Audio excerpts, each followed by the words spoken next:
No, I just think that it's like 2023 is it's a mouthful, right? Like 2022 was easy enough, 2021, 2020, whatever, like, and all of the 20 something teens, that was easy enough as well. And 2024 as well will be easy enough to say. I just think 2020, I'm not saying it's a cursed year. I think loads of cool stuff's going to happen. I just think it's like, you know, If anything, 2023.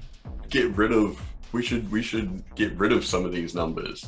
Like, I think, or possibly start moving backwards through them. Why don't You're we just proposing a call it- leap year where we just leap the whole year over. Why don't we We should just just go? like get rid of the zero. We should just call it Ooh. 2020p, and then everybody knows this is the year. Yeah, of It's the piss. year of P. Yeah, Yeah, And I'm down then- for this. Yeah, this because was- you know, yeah. 2022. That I was calling that Scooby Dooby Doo for a long time. That didn't take. Yeah. So, I'd like this to take. To be honest, Mule Day took really well, but you don't like that though. Mule Day did take well, didn't it? Yeah. Yeah, but you don't like Mule Day taking. You don't want Oh, that. Everyone remember There's a as responsibility.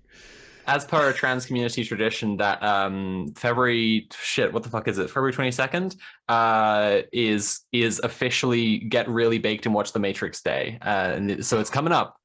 Watch Was out for that that. really? Why is it the 22nd again? Is it what's the lore? It was the date that I got really baked to watch The Matrix. Oh, okay, that's literally it. I thought Hey, that it was going to be like, oh, that's the day that Neo got like pulled into the Matrix. It was- Some weird, it was the date that I- numerology crap or whatever. Yeah. Okay, it's apparently No. February 20th. The chat is correcting me, and yeah, it was just the Okay, day you were that so I baked that you watched- couldn't possibly. No, exactly. No, she was so it was- baked that it took her 2 days to watch it. Just That- I pausing mean- it like what? I mean- I was pausing and then like speaking for much longer than the movie to Nat about. You do that. It was the first date that I watched. Thank you, babe. It was the Ew. first date that I watched The Matrix since becoming a girl, and I smoked a bunch of weed, and so it was like this is an auspicious day. Yeah. Hell yeah. Hello and welcome to Red Planet. This is a show where we talk about basic stuff that leftists are doing to make the world a kinder and better place to live in. I'm Sophie. I'm joined by my pals Kira, Tim, and Muel. And Muel, Oh. I have a question for you. What is that, Sophie? What's the most base thing you did since the last show, which was in 2022? Wait, we can't That's get too into that much. yet. Oh, wait. Wait, Bring we it back, can't bring get it into back. that. We need to celebrate that we all made it to the Oh, you're doing new that? Twitch Okay. channel. Our new Okay. Twitch channel, twitch.tv/Red Planet Live. Now, if you're listening to this and you're like, "Ooh, what are you talking about?" We were always previously streaming on each other's channels, except for Tim. Yeah. Tim did not contribute that way. Thanks for Tim- keeping note of that. Yeah, Tim, well, for forever now, Tim has never contributed in this way, but that's fine. We're not mad at Tim. or Yeah. No, not mad at We're him. definitely not keeping a tally. Tim's a gorgeous boy. We'll never be mad at him. He's No, a we can't special be mad at Christmas him. boy. That's it. Anyways, I wanted to celebrate the what do you call it when the christening of this new channel. Yep. And for all of you chatters for making it over, I know it probably wasn't the most intuitive thing because we have, I mean, we haven't been really all that aggressive in making sure that this is the channel. So if you made it here, That's you're like true. a super fan, which means you probably should be one of our Patreons, honestly. Oh, on Patrons, patreon.com/red_planet, you mean? Yeah, that's what I mean. Yeah. I feel like if you're here, you're like one of our core fans, and like what better way to like solidify your fandom than to become a patron. Anyways, I wanted to pop this as a celebration so you can New year, new channel, new me. That's right. Oh. Hey. Is it okay? Did it spell? I didn't even No, hear it's it. What fine. happened? Oh wait, you didn't hear it? No. Wait, can we put that in post? Can we Conrad, put it in Podcast post. listeners are hearing it. just make Yeah, like a that's wah, right. wah, or any sound we want, possibly any sound. Anyways. New Anyways. year, new channel, new world struggling to be born. Mule, That's what right. did you do that was based over the holidays? Well, I'm not gonna lie. I actually thought that we would just still be continuing what was the most base thing you did this week. So I've not thought beyond this week. But I did something pretty base this week. My activism with the tenants union. I've done nothing over the holidays, to be honest, because it's a volunteer position, and I'll be fucked if I'm doing any work over the holidays, to be honest. So that's that essentially. But the most base thing that I've done, I think it is probably the most base thing that I've done. I took part in a research discussion group on Friday for bisexual men. And yeah, it's really exciting. This is kind of like a research group that's trying to deal with how bisexual men struggle with mental health and stuff like that. There's like a lot of data out there to say that bisexual men don't really have, bad mental health issues, like in comparison to bisexual women or people of other genders. But that's generally because of toxic masculinity and men not wanting to go forward. That doesn't seem right at all. Do you know what I mean? Yeah, that doesn't make any sense. Yeah, so it's like, there's lots of research to be done in the area around bisexual men. So it's exciting, and it was actually a really nice, affirming thing to be sat in a room of bisexual men of all different ages and other different marginalizations, and have them say things that I've thought about being bisexual and gone, oh, thank God, it's not just me. Do you know what I mean? Like, shit like that is really reaffirming and really good. And like Tim says in the chat, I do love researching bisexual men with the lads. So yeah, absolutely. That's the most base thing I did this week. Nice. And I'm gonna send the ball right over to Tim. Oh, right. Okay. So I actually didn't realize that it was like the holidays as well. I thought we were just doing the week, which is like, that's just some shit I said, and you all take me too seriously. Oh, right. Okay. All right. So it wasn't. I have no idea. You tell me whatever. yeah. Make it up. Yeah. So, well, I mean, yeah. Recently, I don't know. I've talked about this a little bit on stream before, that I do a lot of like. Because if you're tuning in for the first time, in the daytime, I'm a tattoo artist, and I do a lot of cover-up tattoos for people that are like abuse survivors who like have tattoos that were done like either by or like under duress from their their partners or their abusers or whatever. So yeah, it's kind of a thing. Like, I've just been doing it for years, and it's like.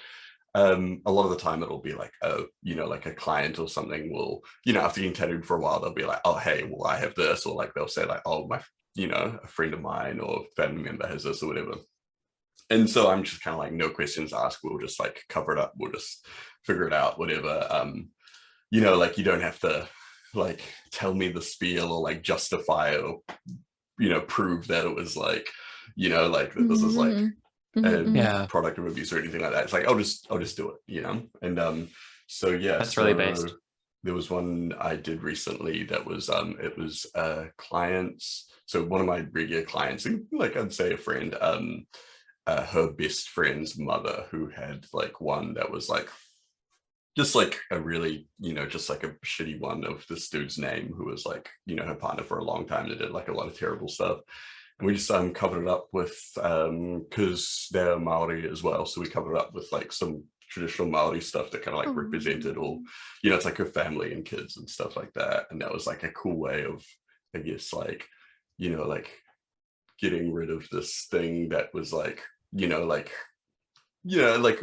representative of like probably like the darkest stuff in her life. And then, like covering it up with something that was like more positive fucking stuff. Awesome. So that was probably one of the coolest ones that I've done. How'd that feel recently. to do? How'd that feel? Oh, it's cool. It's like doing stuff like that is probably like, the more rewarding kind of stuff. Well, one of the more rewarding things about being a tattooist is like every now and then I get like stuff like that is like kind of because like it is easy to just be like, oh yeah, I'm just the guy that draws skulls every day, and it's like you do stuff like that, or like I've had a lot of good messages over the years from people that have, like afterwards they'll get in touch and be like, hey, this, like this actually meant a lot to me and had like a really positive effect on my life or my, thing. I've posted a couple of them on Twitter before, just like screenshots of messages and stuff. Now that your Twitter's back, people can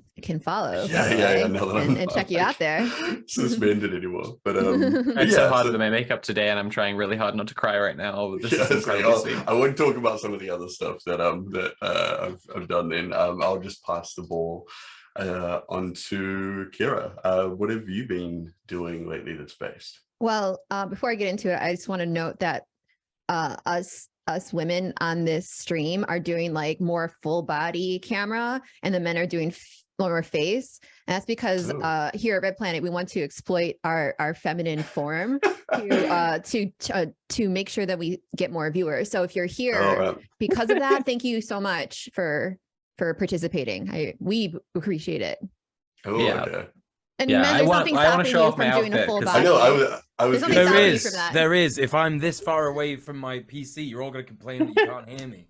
Well, then you use the mic closer. Look at this. Look at this revolutionary Elon Musk technology here. It's a mic arm. I can't. It's attached to my. I've wound my headphone wire around it, so it'll pull it out of the speaker. Oh my lord! Elon Musk technology. It's just going to burst into flames. Conrad's adjusting Sophie's camera right now to. Wait, you can't. No, stop. Oh my gosh. Anyways, what's the most base thing I did this week? Conrad, change me back. I want to be full body. No! I do this on purpose. I want people to see. I'm proud of this.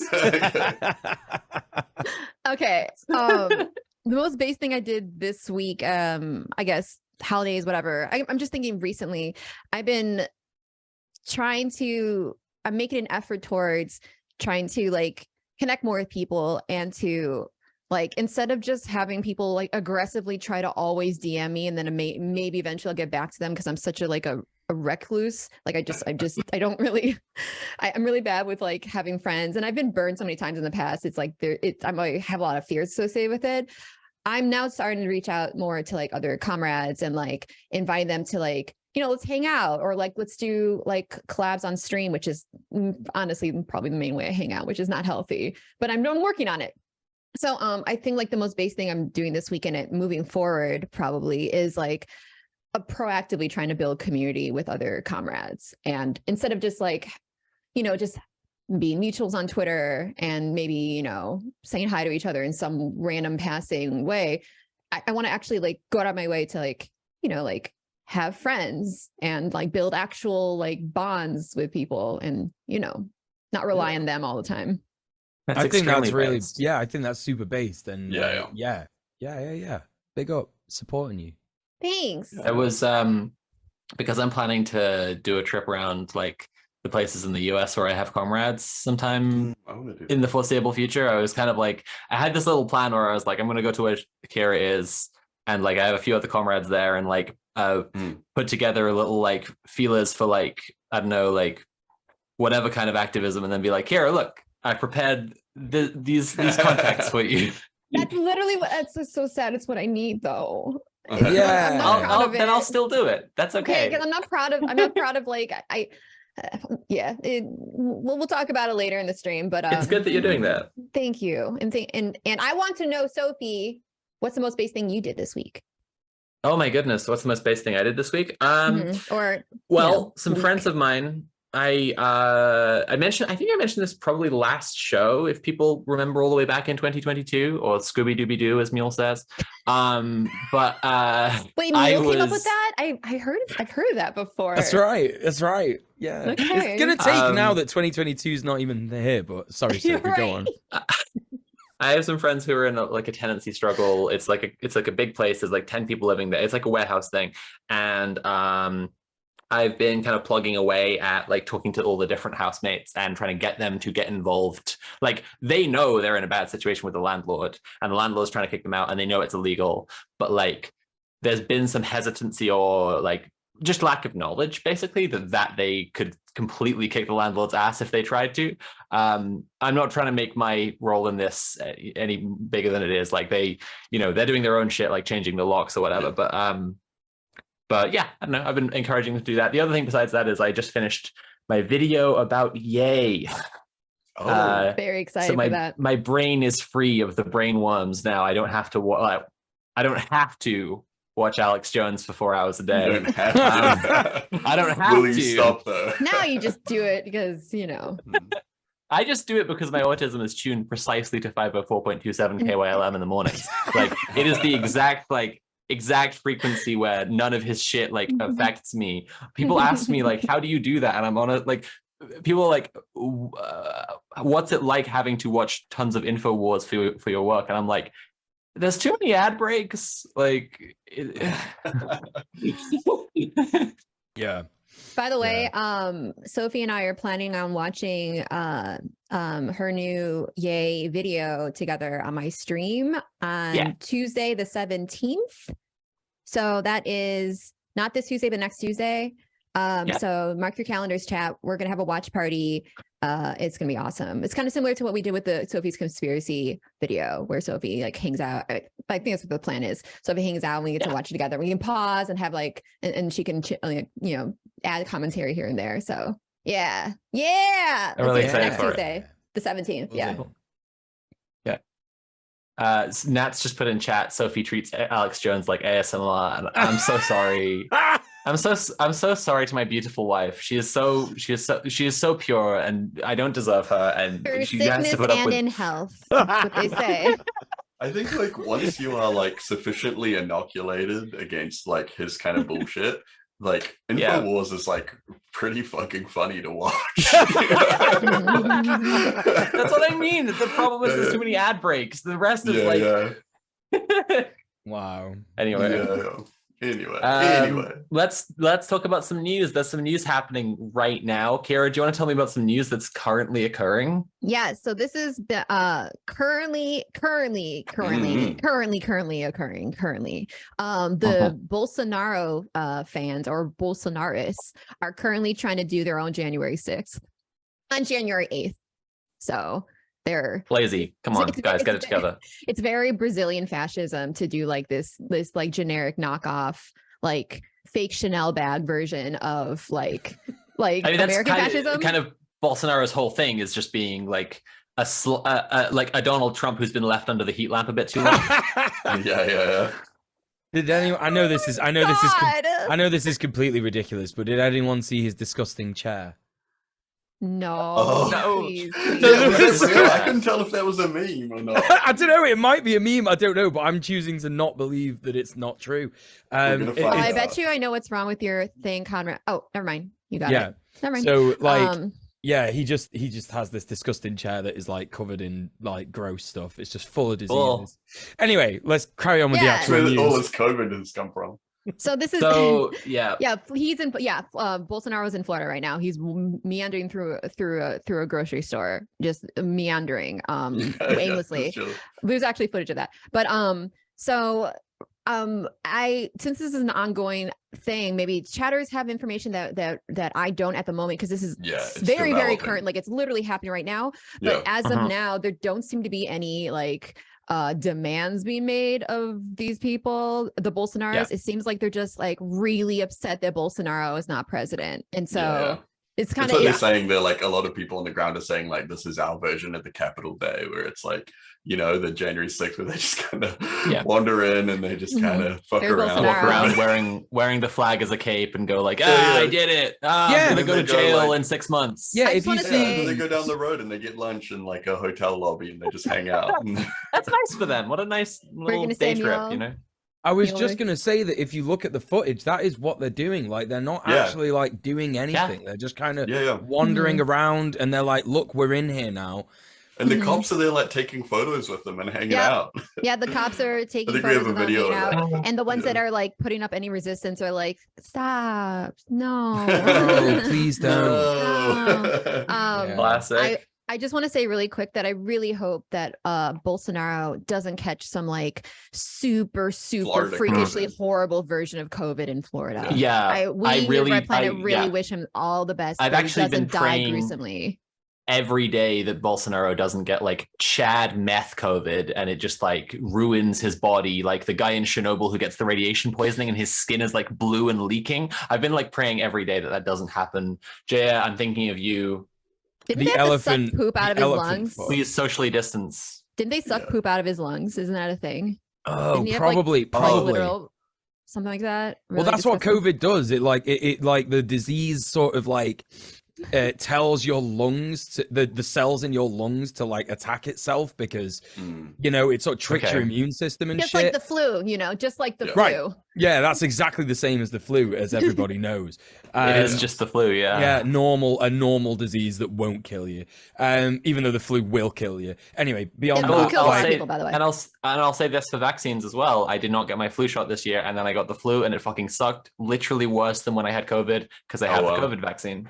yes, Exactly. That's the thing. have a Get flu vaxxed. shot. It's Get not one done. necessarily going to stop you from Get your getting 5G COVID, but it's going to chips. make it a lot better Yes. for you. Your autism tuned up to level 7. Anyway, Your so 7G. So that's happening right now, and Yeah, you know, it's ACAB cops are bad. Fucking fascists are all the fucking same. They have no aesthetics except for appropriating everyone else's, and that's why these fascists are appropriating the aesthetics of the American appropriators. Yeah. And it's this has been a thing that like it's been going on since like before their election. Even there was like these little, you know, like I mean they're saying there are terrorist attacks and stuff, and it's like this isn't even the first coup attempt.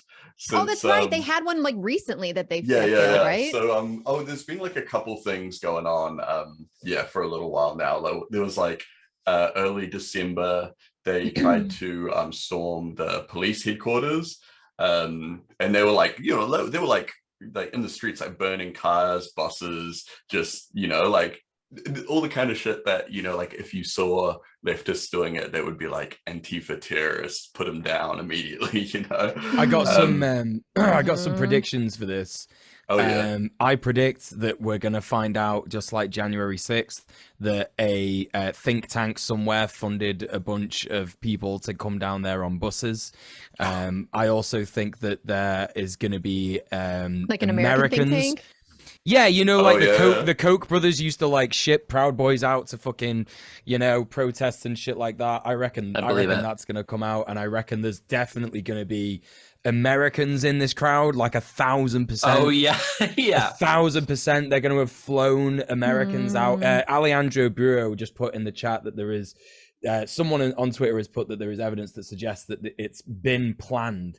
There was they were even saying there were like people close to Bolsonaro's campaign saying that they were like, you know, like there was people in his campaign that were like studying like, you know, like all of the stuff with like the, you know, January 6th and all that kind of stuff like that, and they were trying to see what they could learn from it. Exactly. It's a fucking failure. I don't understand. Like they got in and then they got arrested. I don't get it. But there's like some of these other things that like, you know, that they've been busted in over the last like sort of month or two have been like, you know, there was like they busted a plot trying to like bomb an airport, you know, like they were literally like, you know, they're trying to do this shit. They just, you know, they keep getting caught because they're bad at it. But it's like if they're like, this is like a sustained thing over time where all these different little kind of shithead, you know, groups or whatever that all want Bolsonaro back in and doing stuff, and it's like a matter of time till something sticks or something really bad happens, you know. Like I mean, all the stuff is like, you know, people are getting shot and stuff, but like I can't wait for us to all learn an important lesson though. When something bad happens, we're going to learn then that fascism is bad and that it leads to bloodshed, right? We're not going to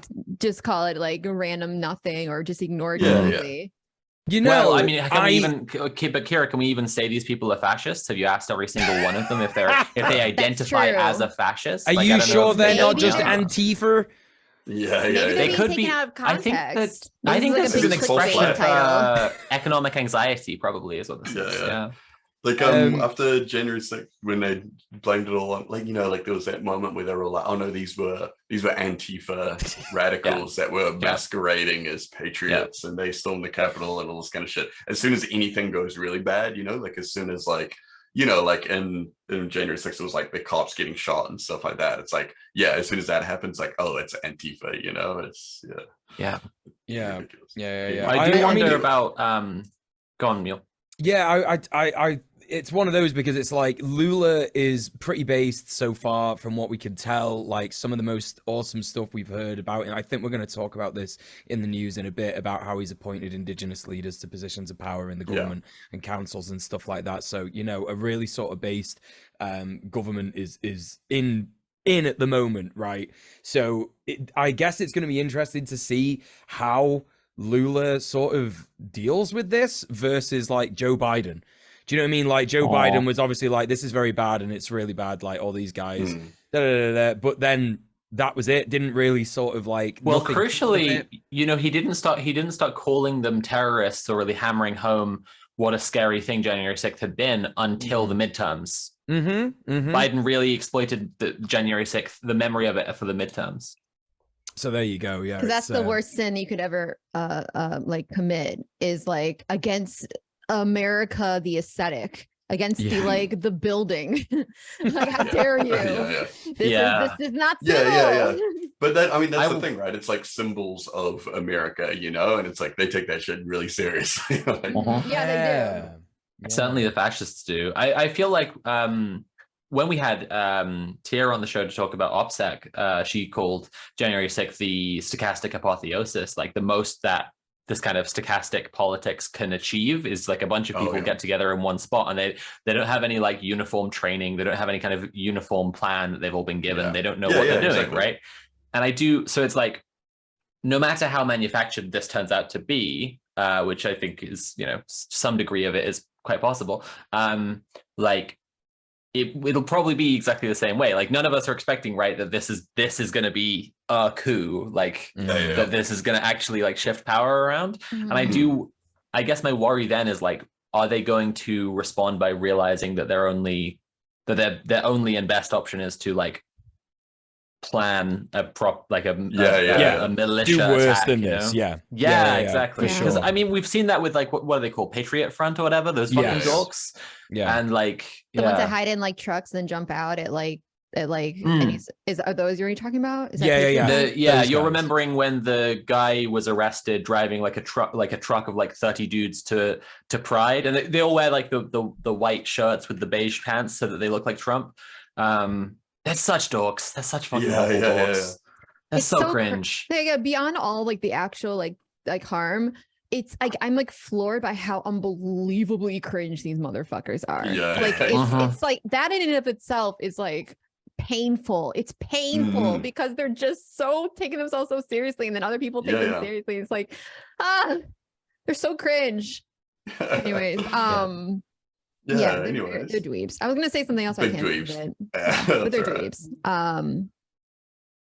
Dweebs confirmed. Should we talk about some other news? And you know, if there are big updates, Jack can tell us throughout the episode or whatever. But Mule, the next one is yours. The next one is mine. Well, it's Britain, isn't it? Everybody loves this. Why are you laughing? What's wrong with you? What's happened? I've not even done anything. And Kira's absolutely losing it. It's not Mule Year. I just said things. And Kira's pissing herself. She loves it. What's going on? It's Scooby-Doo 23. I did appreciate being content warned before we have Britain. It's important. It is important to know that we're about to talk about Britain, and it's very upsetting, etc. Very upsetting for everyone involved. Get a dentist. Anyway, Rishi Sunak has introduced anti-strike legislation. Everyone's laughing, but this is really serious and horrible. No, this is like huge. Like this is like people are talking about this over here as well. Are they actually? For some reason, I didn't think this guy was in power anymore. I thought he got like booted like the last one, but I guess no, he's still here. He's I'm the an guy. American. I can't possibly. We change prime ministers that often. You just assumed, and that's fair. That's fair. It is fair. I agree. You know, Rishi Sunak is the one. He's just kind of doing stuff at the minute, and no one's really paying attention to it because everyone's just kind of relieved that all the nonsense with Liz Truss completely destroying the pound. Everyone's kind of like, oh, just don't say anything, otherwise, you know, you might jinx it, I guess. But he's doing horrible stuff, really horrible stuff in the background, and this is sort of the coalition of the hard right in the Tory party at the minute. They're talking about really going hard against migrants. They're talking about really going hard against strike action. And that's what this is about. You know, Rishi Sunak has introduced this anti-strike legislation. It's not good.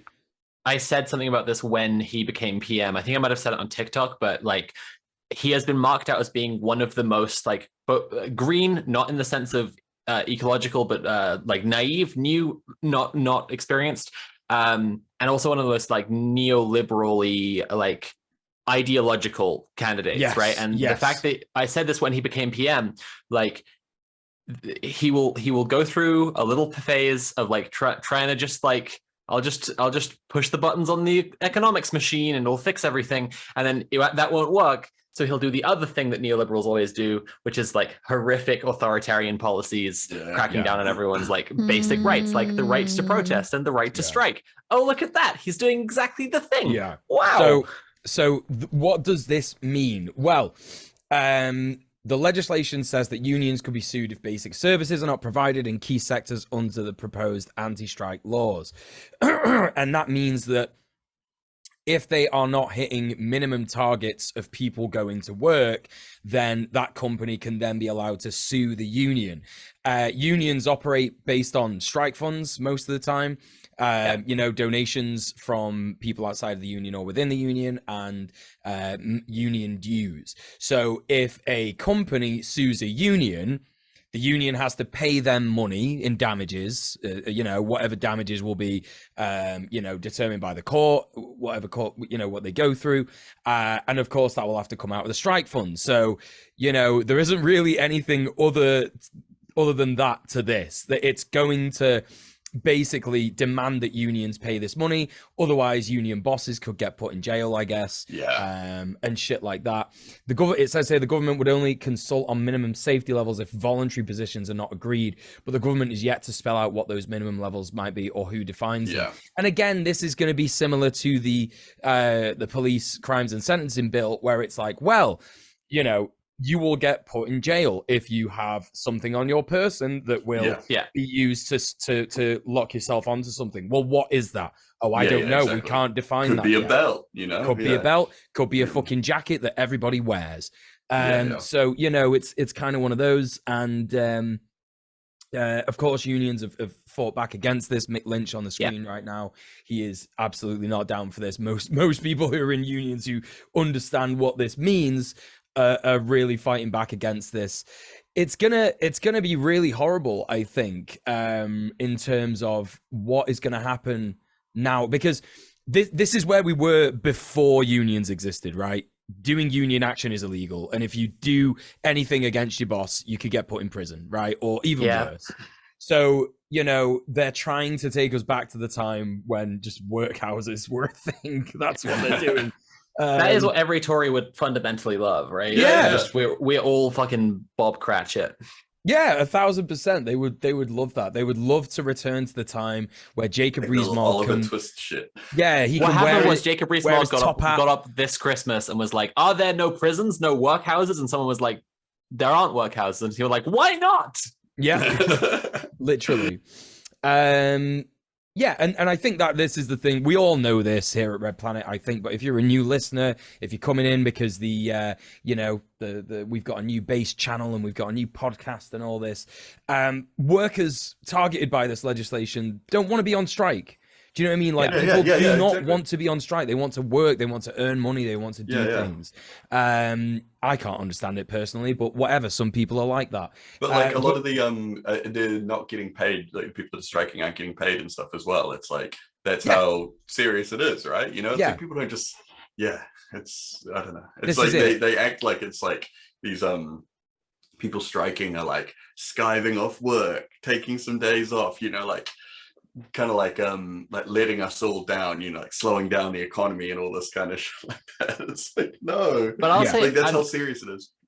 I'll say this for the UK, like the politicians may be pushing in this direction, but the mood on the ground right now is not like amenable to this. Like I like whenever I've been on a few trains recently over the holidays, and I always make a point of like asking the staff if they're in the RMT and then like having a chat with them about it and stuff. So like they're all very much like everyone I've spoken to so with the union, like up the RMT, they're so good lads. But just like ordinary people as well, just like people who aren't even in a union or whatever.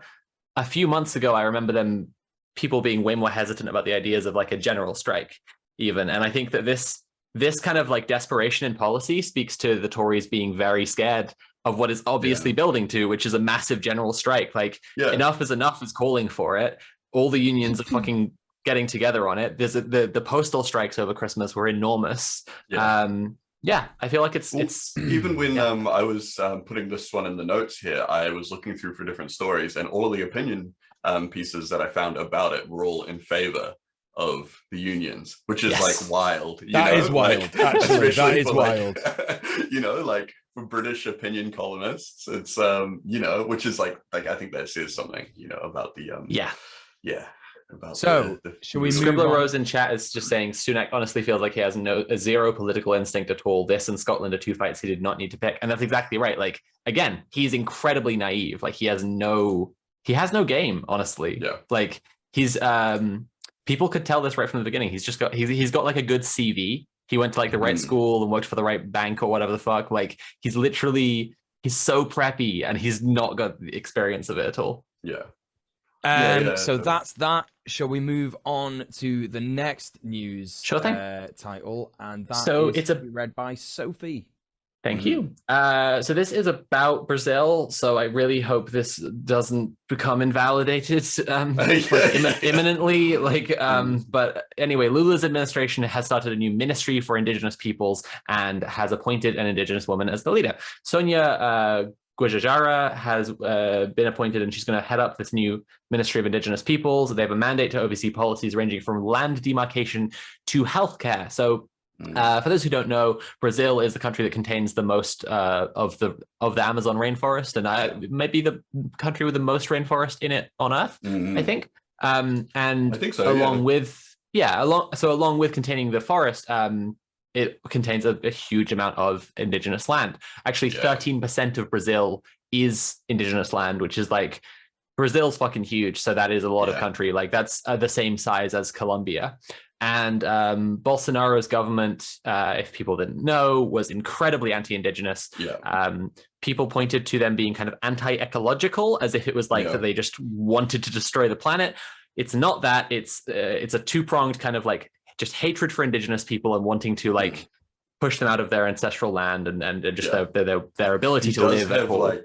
He did have like one or two indigenous kind of like staff member in his in his team there, which was like, you know, so like a lot of people will point to it and be like, oh, but look, he's got this guy or whatever, and it's like, you know, like that happened in every country. Like the same shit over here. Like we Rishi Sunak can't possibly hate the South Asian immigrants. You know, he's South Asian. It's like we have that down here as well. Like with you know, there are Maori MPs that are like actively harming Maori. Like they're like I remember you telling me. There's like a whole bunch of them, but they will, you know, and they don't engage with Maori politics in any meaningful way. They don't engage with Maori culture in any meaningful way or anything like that. But they will like lean on that identity so hard to deflect criticism of stuff. And this is, you know, and this is exactly what's happened with, I can't remember the main dude's name, but in Bolsonaro's administration, they had people like this to be like, no, you know, see, like I'm a proud indigenous man in power or whatever, you know. It's like, the power to just like shit on people. I point out that I'm a trans woman whenever anything doesn't work for me. So, you know, I can't really glass houses, stones. I'm not gonna it's you know, Bolsonaro as a government really did have an agenda against indigenous people and wanted to like kick them off their land and make their lives impossible. And so a lot of the policy environment that did that was that started the massive deforestation under Bolsonaro. People thought it was like he's just got the worst politics on earth, so he just hates the forest. No, he hates the people, and basically like pulling back all of the mechanisms by which they were policing like indigenous people being allowed to live there, allowed like loads of illegal mining and forest like logging to go in and just like do it basically like unsupervised. And that was where it was coming from. So this new ministry hopefully will really push back against that and will like put back those protections and give people back their land and kick out the people doing illegal logging and mining right now. Hopefully. That was like a lot of the stuff that they did was like, you know, it's like all of that land, all of that indigenous land, even though it's like a small portion of what was, historically their land or whatever like that. Just them being that kind of like bulwark there was like stopping all the shit like the mining and the deforestation and shit like that. Exactly. So, and it's like, this is like, they call the Amazon like the lungs of the world, like so much kind of like the trees there are responsible for so much of not just their kind of like ecosystem and their like shit, like the entire world, and so it's super important that that land gets protected. And these indigenous people, like there's like multiple kind of distinct cultural groups around there. They're the only thing kind of stopping the immensely profitable business of just like literally destroying the lungs of the world, whatever. So it's almost like a feedback loop where like they hate indigenous people because indigenous people are in the way of them making profits, so they want to do the like thing by harming indigenous people, like and then people go like, and then you get guys like Bolsonaro being like, oh man, like imagine how much money we could make, how many jobs we could make if like if we just expanded the forestry industry and all this kind of stuff. Like, damn, it sucks that the indigenous people are holding us back, like why don't you just make new jobs and getting a fucking life? The fucking grow the fuck up and have a heart industry is like is a shrinking sector. But no, so so it is like this feedback loop sort of thing where it's like they just they feed into each other, and then like they kind of it's them radicalizing the regular working class people against like the indigenous people, when it's like if you were really to look at things objectively, it's like they should be the average working class person should be working with the indigenous people to absolutely push back against this kind of shit, because it's really the only chance our world kind of has. High key, like I was I've been reading Post-Capitalist Desire recently, and they pointed out that there was a kind of historic moment where Nixon used this like imagery of where some like blue collar workers had clashed with some hippies to create the like division that we kind of have, where people think that there are these like university student progressive liberals with their eco politics and they're all effete and like whatever, and then there's like real hard men doing blue collar work, and it was just like, it was like they'd really seized on this like one specific moment where there had been a little clash to drive this thing, and it's this weird like reputation that it's had ever since. But the obvious thing is for people to have solidarity together against our common enemy, the ruling class. Cool. So Tim, do you want to tell me about some news? Okay, let's have a look. So Spain and Scotland have just passed laws allowing self-identification for gender changes. Spain as well. Sorry, Tim. I didn't know that it was Spain as well. That's pretty. Neither did I, actually. I only found that out from these notes here. But which is like reading this sentence right now. No, but it is awesome because you see like what like the UK and Britain are doing, and then it's like Scotland is like right there, and then like Spain is like Spain is also right there, but it's like this kind of like, I mean, it's like, I know that Scotland are very directly attempting to like, they're seeing England do shit like this, and they are saying in response, they're like, no, we are passing these laws in direct opposition to what Britain is doing, which is awesome. I don't know if the same sentiment exists in Spain as well, but I think that like, well, Spain is especially good news, actually. Like I have a lot of trans people I know in the UK are friends with a lot of Spanish people, like Spanish trans people as well. And also there's a place called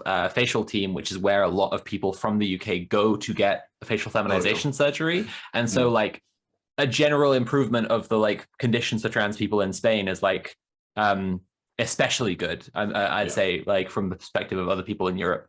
Yeah, actually, we should talk about what self-ID is as well, right? So self-ID is like, so in a lot of places, if you go to like a doctor or whatever and you say like, hey, I'm trans or whatever, usually they will make you try to like justify that in some way. And different areas have different, ways of quantifying what is trans and all, but usually it's something like you have to prove that you have like gender dysphoria, which is, I mean, like like as a non-trans person, from my friends have kind of filled me in that that gender dysphoria is kind of like a thing that is like a made up kind of like, I don't know, so if you probably know more than this, but it was like kind of like, it's like a thing that some people are like, yes, no, I have gender dysphoria or whatever like that, but it's more like a bunch of it's like when you like create a society that pushes back against trans people and kind of like polices their bodies and all this kind of stuff like that,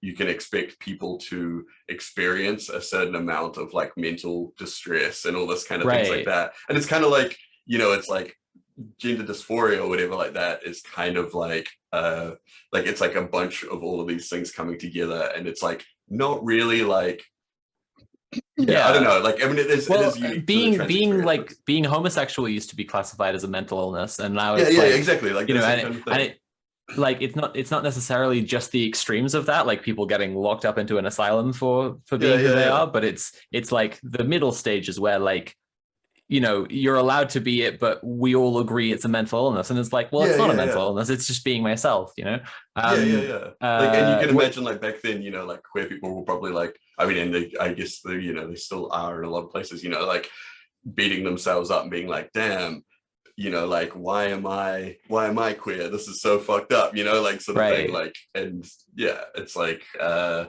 think I don't know, like you probably have a far more I think what you take on that.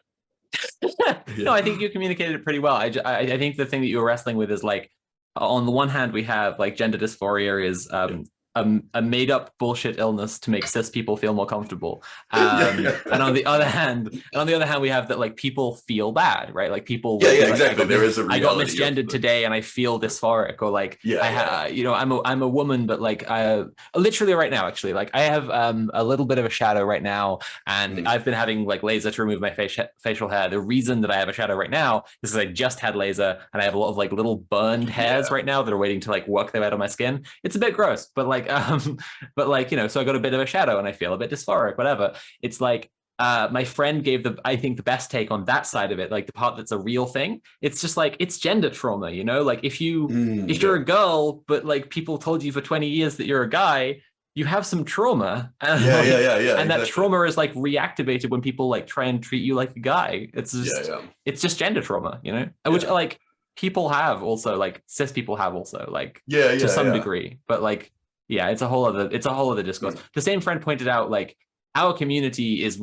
also way overdiagnosed with ADHD, autism, BPD, and it's like, maybe we have complex PTSD from being treated as the wrong gender for however long it takes you to like, so well, so self-ID is basically the idea that you can kind of like, you can self-identify as trans. You can do the paperwork and be like, look, I know I'm trans, like I have my life experience, all those kind of things like that. I don't need to prove to a doctor, or I don't need to get like some psychologist to tick all the boxes or whatever. The self-ID basically just allows you to go, fill out all the stuff, and then from then on, legally you are whatever gender you want to be.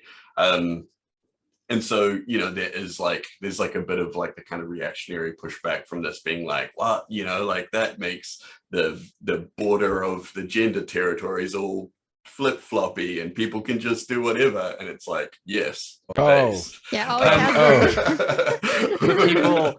People will do whatever they want to, which is like be themselves. Oh no. Can we talk for a little second about the specific backlash where turf? Wait, hang on. There is one more important boring legal thing to say before that, which not like a legal disclaimer, just about the policy environment, which is like, in the UK and nowhere else in Europe has this, or most of the world, they make you get like a special thing, like a gender recognition certificate, right? Like a license to be trans, which like no other country does this. I haven't got one because I don't want to be on like the government's like transgender list, because I don't particularly trust the government. But like if I want to get married as a woman and have, like the right titles, if I want my birth certificate changed, then I'd have to get this like, license to be trans, basically. So Scotland has updated to self-ID, gender dysphoria diagnosis no longer necessary, but that is in order to get this gender recognition certificate. So it's like they're still doing it within the framework that's there, which is disappointing, but like also they kind of made it somewhat redundant, because it's like, if you don't need to prove anything to get the thing, then what's the point of having the thing? You should just change your birth certificate. And then just to real quick, just really quick confront this one. No one who is wanting to go into single sex spaces to harm women flashes their birth certificate to someone. In order to do that, they just go do the thing because they're a bad person.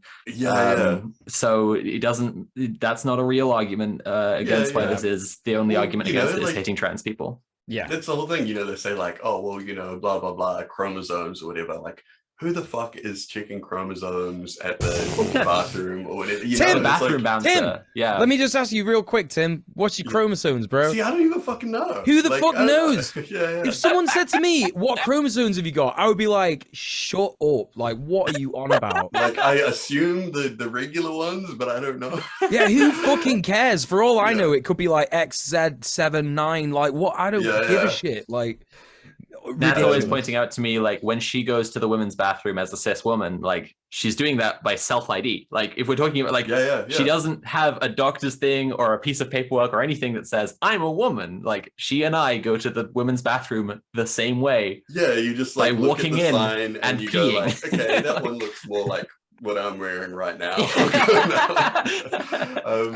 So yeah, just on that, because I wanted to talk about this because TERFs are such horrific, horrible pieces of shit in terms of, if we're going to talk about, oh no, we didn't talk about this on the show. We were talking about this before the show, in terms of like, I did a tweet recently about fascists recuperating leftist language, and TERFs do that the most, don't they? They take feminism and they say, trans women are just men pretending to be women so they can expose themselves to children and all this kind of stuff, where a TERF who is saying that trans people do all this stuff actually did that, legitimately did that. Yeah, Conrad's got it up. I love you, Conrad. She literally got her fanny out. Not really her fanny, like, but it was, for all intents and purposes, her fanny out. When this bill was signed and passed, she was like, well, I'm going to act atrociously, and lifted her skirt up. And it was like this merkin, like this like really hairy looking fanny thing. She put on like flesh tone tights and then put like a pubic wig onto the, like glued onto the tights. Like no, there were, but to your point, Mule, like there were kids there. There were actually literally kids there. There were kids there, and there were abuse victims there. This is like legitimately what they are saying is the problem. And one of their most, by the way, this person, very good friend with J.K. Rowling. Of course. J.K. Rowling has replied since, being like, shout out to what's she called, like Gussie Grips, whatever. Which is like fucking Gussie Grips. Like, it's a visceral and upsetting name. But let's move on from the Gussie. Yes. They're calling her our Rosa Parks, which was like especially disgusting. Oh my god, that's fucking horrible. That's so racist. And can I point out there's a joke in there somewhere about how TERFs are all about like, I'm a real biological female woman, human, whatever. But then she exposes a fake pubic hair. It's wild as well. I mean, there's a joke in there somewhere. The thing is, it's like, they're why didn't you show your biological pussy then? Like they're saying that it's like, because it's like fake, that it's not actually, like she wasn't exposing anyone or whatever like that. But it's kind of like, it's ridiculous because in the, like, like if someone, like if me or Mule ran up to someone in a park wearing a big trench coat and opened up our trench coat and had a big floppy fake dick, you wouldn't know, like you wouldn't have, like in that second or whatever like that, like that's still just you'd as experience valid as like the abuse, trauma as, of like, getting flashed. Like exactly. Literally doesn't matter. It reinforces this. Yeah, yeah. It's such a self-defeating protest because like the thing she's protesting is people being able to change gender, like change their gender on legal documents more easily. And the basis is what we just said, like that she and other TERFs think that like this is going to result in people doing all sorts of horrible crimes because they can change their birth certificate. But no one like checked her birth certificate to check she was a woman before letting her in there. She just went in there and then she flashed everyone. She's actually proven the exact opposite point really well. Literally, there's like literally a small, like, you know, like a really tiny minority, like barely even worth mentioning, group of Maori TERFs that are trying to like claim some like kind of you know, like that trans stuff goes against, you know, like the traditional worldview, which it absolutely does not. And, you know, like trans and like, you know, like and queer identities have always been kind of like a part of Maori culture. But yeah, one of them made this post recently and I was like so keen to dunk on it, but then I was like, no, it will just give them the most attention that they've ever seen, you know, like they're just such a minority. And she said something along the lines of, you know, it was just like something about like, you know, this is like talking about pre-colonization times, and then she mentioned, you know, like something about woman only had, you know, woman's chromosomes or some shit like that. And I was just like, you fucking, like, do you think that like, yeah, okay, cool, like my, you know, like ancestors hundreds of years ago were going around with like chromosome detectors to like wow, you know, like this amazing technology that they've kept hidden from us, you know, like damn, colonization took all this technology away from us. Like, you fucking idiot. Like no one knew what chromosomes were back then, you know, like they didn't, you know, it's just so ridiculous that these people are so deranged, you know. It's like anyway, but yeah, that's like the thing, right? It's like, you know, like I could blow this up on Twitter, but like that would be good for you. People would exactly, you know. So anyway, so Spain and Scotland based their so they're and the last thing is that the UK is trying to fucking stop Scotland, which could threaten Scotland is technically part of the cause UK, like right? Scottish independence, because like the UK is not supposed to interfere with their laws, so it's like it's a really bad move. Scotland, I feel like, have been agitating for independence for like, well, I mean, I feel like they always, like, that's always kind of been something on the table, but it is something that is looking like an increasingly likely and like actual political reality.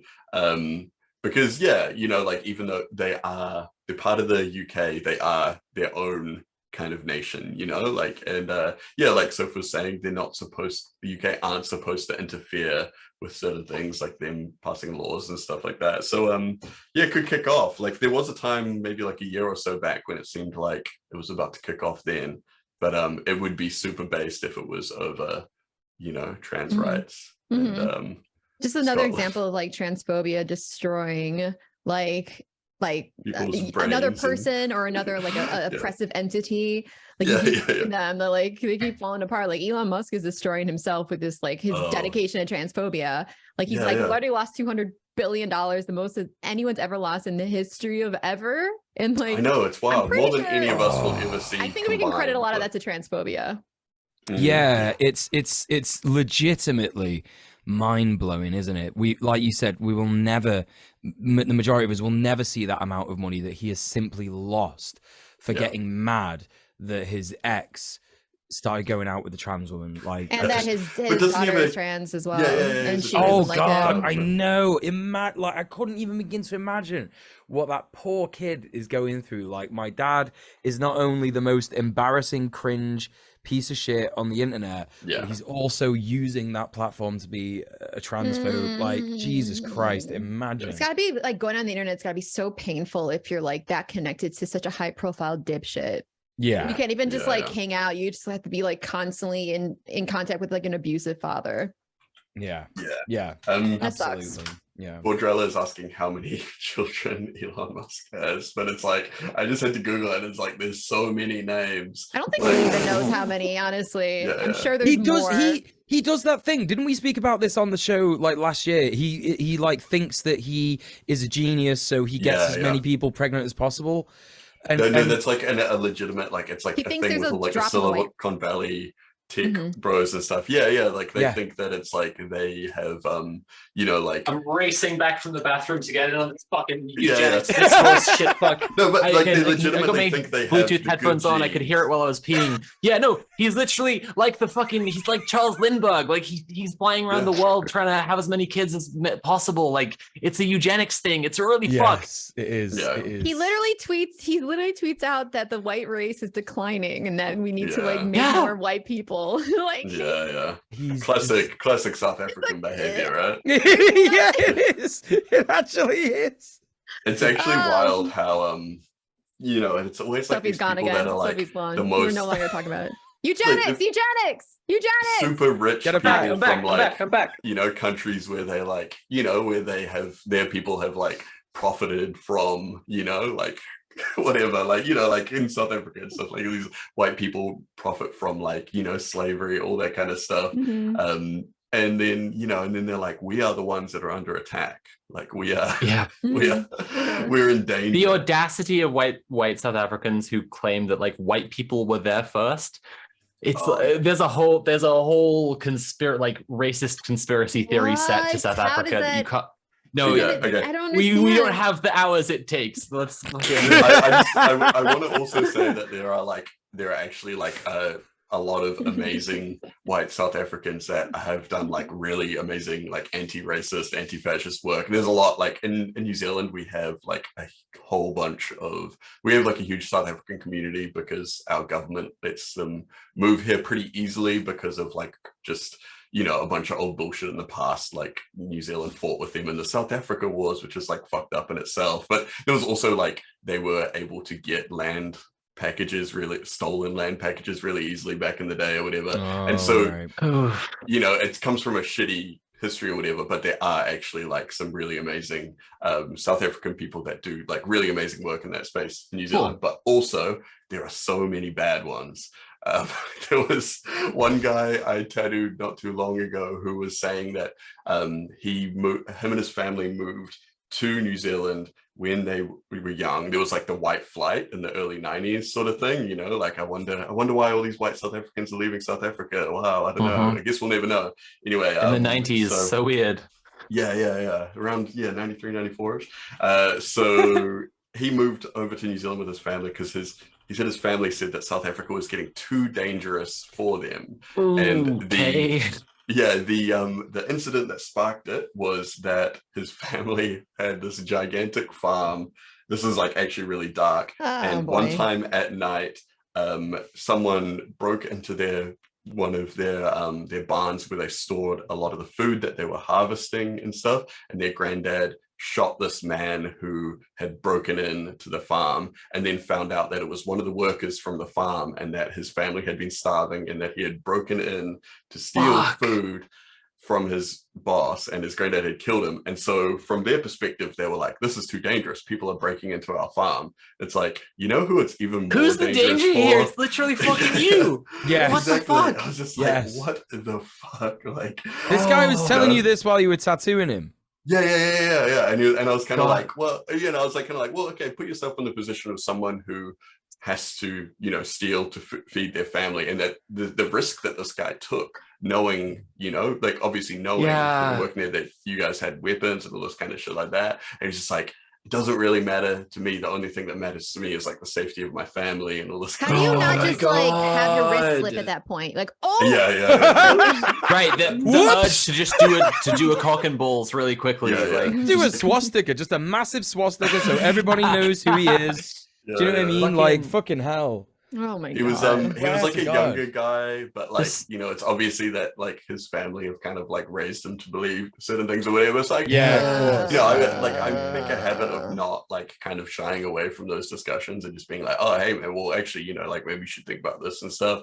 But and I think the brain ones were too much for him. I think he was kind of like, oh yeah, okay, maybe I've never thought about that, but you know, it's like, he's probably gonna go back to his family and be like, oh no, actually we're right. But it's just the safety of my family when it's like the guy was trying to get some food. Yeah, like he was right. just trying to get some food. Oh Like, my That's God, the you're thing. right. He'll go back to his family, and they've got like a nice Sunday roast ready for him, big Yeah, chalky yeah. milk. Do you know what I mean? Nice full belly, and then he's like, "Yeah, that guy deserves to get shot." Like, no, bro, like what? Yeah. Like you will never experience like a tiny little fraction of the desperation that that person that person was feeling.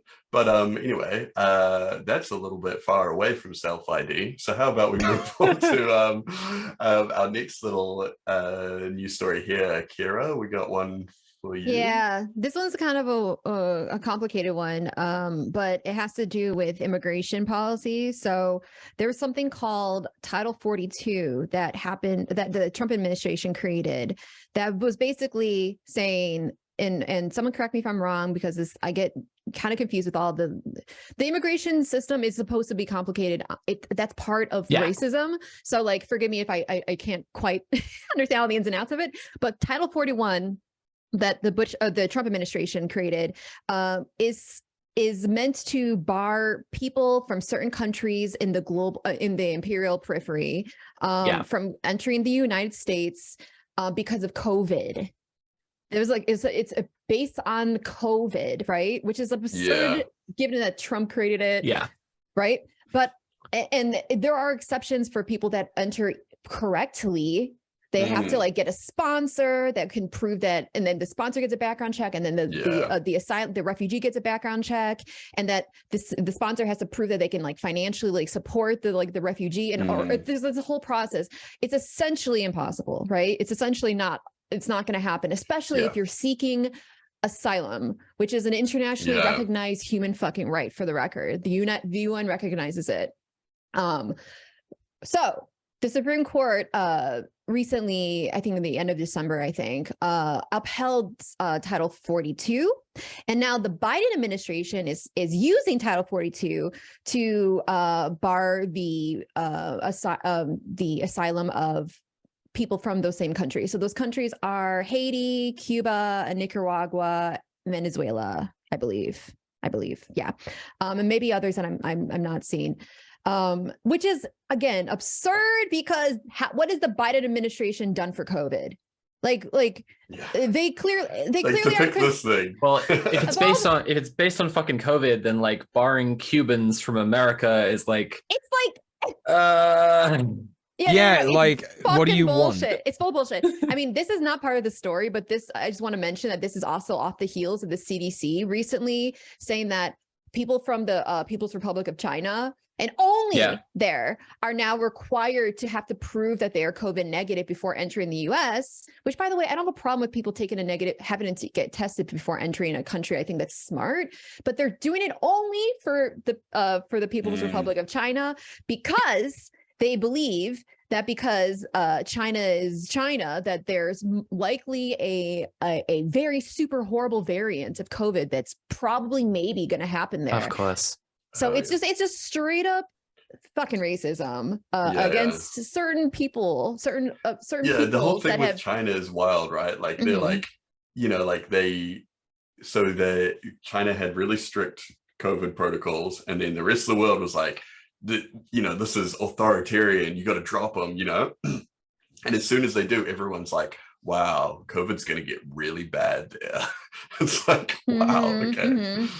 There's a lot of sorry, Kara. No, I was just gonna say that no, I can't actually, don't have the story up. Go ahead. There's a lot of shit going on, just like really bad commentary about China at the moment. Like, of course, here at Red Planet, we understand that China is not the socialist utopia that some people might make it out to be, but we do understand that there is a xenophobic imperialist narrative that gets spent around China and around in the discussion of China. And it's like, they're saying things like, oh, the public didn't have anything to say about the repealing of the zero COVID policy, when there have been multiple protests by the public about the zero COVID policy and all this kind of nonsense. Like, you could just find so many contradictions about what China is doing regarding COVID if you look at like even the same newspaper Like this, like if you, I don't know what's a fucking right wing rag in the US, the New York Times or some shit. I don't know, like you know, and it'll just be like China will not let the people have zero COVID, and then a few weeks later it'll literally be like the people weren't asked about this, and it's like what the fuck, like you just so obvious. It's so fucking obvious. Speaking of Biden and China, I don't know if anyone else saw, but like the Biden administration is also trying to like do a whole new wave of like trade war on China that's going to be really like disastrous for China's tech industry. Like I don't, it's like the whole relationship between America and China is just fucked, and it's like it's not to fall into like the assuming the opposite of what the people we hate say is true, right? Like America says China is evil, so they must be based or whatever. Like, but the way that America treats China is objectively fucked. Like, the reason China has this manufacturing industry is because like countries in the imperial core like unionized all our manufacturing workers, so they fucking changed it up to a service sector economy, and then they moved all the jobs to the imperial periphery. And now they make all our shit. It all says made in China on it, and now they're like, they're gonna take us over, they're gonna become an economic superpower. And it's like, you sent them all the fucking, you did this, what the fuck? And now they're gonna like, and now they're trying to do like a trade embargo on China's like tech industry specifically, and it's like fucking okay, all right, sure, fucking then Vietnam will pick up the making the phones or whatever, and then you'll be like, they're gonna overtake us, they're a superpower. It's fucking it's deranged. It's too much for me. Can I just briefly say, this is far off topic in a way, but people that say Chinese crap or cheap Chinese crap or some sort of like, oh, it's made in China crap or whatever, that's racist.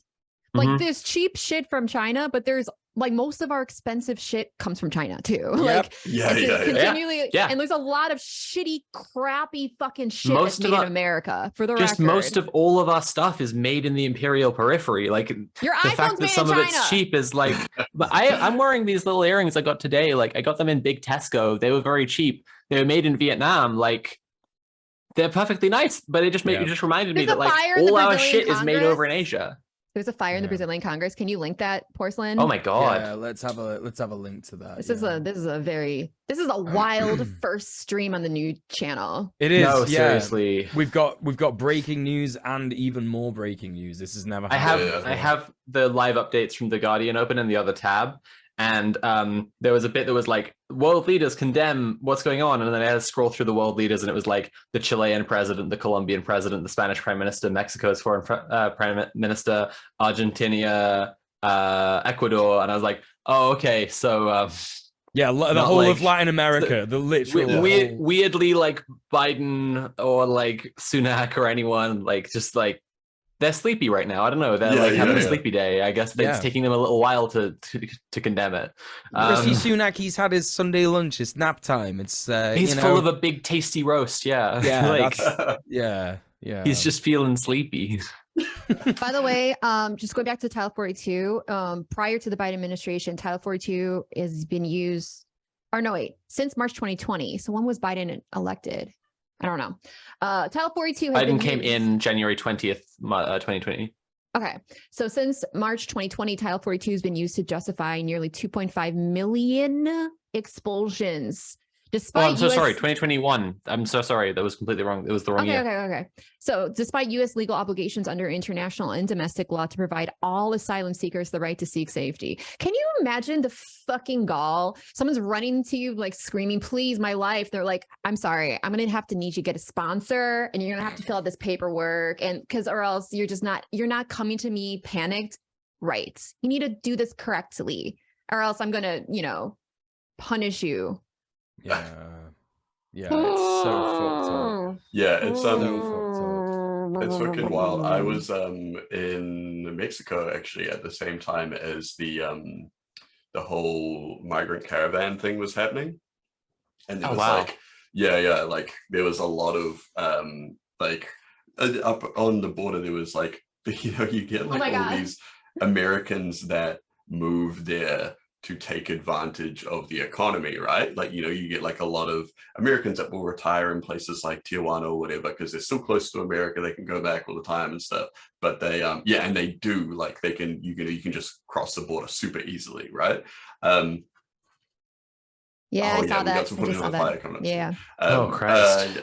But so they moved down there to take advantage of the economy and everything like that, and the ease of travel between America and Mexico. And then they were having their own little things with their banners and their flags and shit like that, talking about, like, you know, turning away these migrants because, you know, they're not going through the correct way and all this kind of shit like that. And it's like, do you think it's as easy for them as it is for you? You know, like, yeah, it's fucking Of wild. course.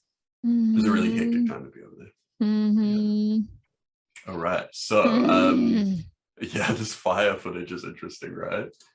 Yeah, So it's like, is that there fire inside? inside? So Or this yeah, is you can see- Congress or Congreso Nacional. So this is their National Congress, yeah. National Congress Mhm. building. Because I know that they were like outside their Supreme Court building. I get them mixed up. Or are they all kind of the same? I don't know. They look very similar from what I've seen, yeah. Yeah. The Yeah. Supreme Court and the Congress building. All I know is So that apparently there's there fire is inside. and then fire this thing is like inside. something that has like come off and is still on fire outside. Oh, Jesus. Yeah, I'm gonna actually bring it up on my own monitor a bit bigger, see if I can get it better. Oh, Okay, so Sky in the chat is saying they've invaded 3 buildings. Okay, well, it'd be good to get some Right. like confirmation of this. No offense to anyone in the chat who is doing their best to be like a reporter for us right now, but you know, it'd be great to have like the actual facts. yeah. You The know, fire scenes of outside this and then stuff. reflections. Okay. Some people lit up the church I outside. Okay. made it a little bit bigger on my screen, and it does look like there's definitely stuff going on inside though. Stuff happening inside as well. Yeah, for sure. Yeah, okay, cool. Well, And I this guess seems like we'll it's like update on a big, like, a media company. Yeah, I'm not sure what they're We don't have the resources of Sky News. We don't have like Yeah, little yeah. guys. We've just got one Conrad. We don't have like 10 Conrads. If we had 10 Conrads, maybe that'd be fine. But you know what, chat? Patreon.com/red_planet. She's right, and she should say it. That's exactly why I was going with that. Sophie, you read my mind. Yeah. I'm indoctrinating Sophie into mule thought, and she's like this. We're like this now. We're like this in brains. That's our brains together. Well, we I guess wait for more terrible updates. Why don't we start the show? The main part of the show that isn't the news. We spent a lot of time on the news this morning. So yeah. So I Well, like spending time it's- on news. It's I like hanging out and chatting with you. It's Yeah. always an honor and a riffing pleasure and and- a treat. Yeah. I haven't written an introduction. I'm gonna wing it. So it's the first show of 2023. We're doing, this is the state of the planet. We're just looking at what's going on Red Planet, where we've been, where we're going, what we're looking forward to about 2023. What are our goals? And it's going to be a pretty freeform one. We don't have a guest this week. We are just the 4 of us chatting about what we hope what is to be done in 2023. So yeah, Conrad's listed me first, so I'm gonna just start talking. I'm just scrolled down in the notes and seen Mule wrote, "Fuck, I forgot to do this Lamau." So I'll buy my friend some time. Thanks, Sophie. I'll definitely use this time productively to write what I'm going to do and not forget to do it again. No pressure. You have until the end of the show. So Happy Mule Year. I wrote some of my like personal goals first because I just wanted to say what like I don't know. I have some like resolutions for 2023. The first one that's most important to me is to help Nat to grow in any way that she wants to, because like one thing we've just been chatting about recently, like her ADHD is so bad and she really wants to get on like some medication for ADHD, but it's like if she doesn't kind of have someone else who's like pushing her to get on with and do that, then because her ADHD is so bad, she's not going to get the thing that'll let her do all the other stuff, right? So it's like kind of examples like that are places where I really want to help her out. I also made a resolution at the start of the year to be the craziest person in all my relationships from now on, and it's going great. I have a weight loss goal. I wanted to say, like, before I say that obviously we live in a society, and like people share a lot of like body negative stuff, and I'm not meaning to like when I talk about my goals, that's for myself and for my body. I'm not like trying to impose anything on anybody else, but I'm currently 100 kilos, like right now. Well, I'm actually like 99 right this today, whatever. And I'd really like to get down to 90 and then back up to 100 with like, or sort of like not necessarily do that exact thing, but like I'd like to lose 10 kilos of fat. I'd like to put on 10 kilos of muscle. That's the little body goal. We talked last year about the Bewitching Revolution. Does everyone remember this? Yes. And we played it on stream, didn't we? Yeah. But if chatters don't remember, we played this great game called Bewitching Revolution. It's free. It's an hour long to play. There's no save states. You just play it in one go. And basically it's about like, oh, pardon me.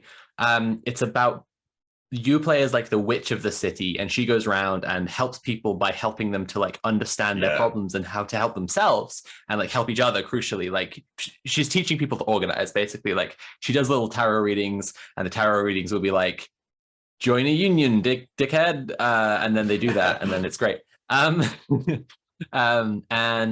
like I feel like that's what we do on Red Planet, which I really like, and I just would like for in my 2023, I'd really like to get to do that for people I know and like really help them by, if they have a problem, always thinking first if there's like a way that like organizing or mutual aid or whatever could help them, you know, or a way that they could get together with other people who have the same problem to help each other.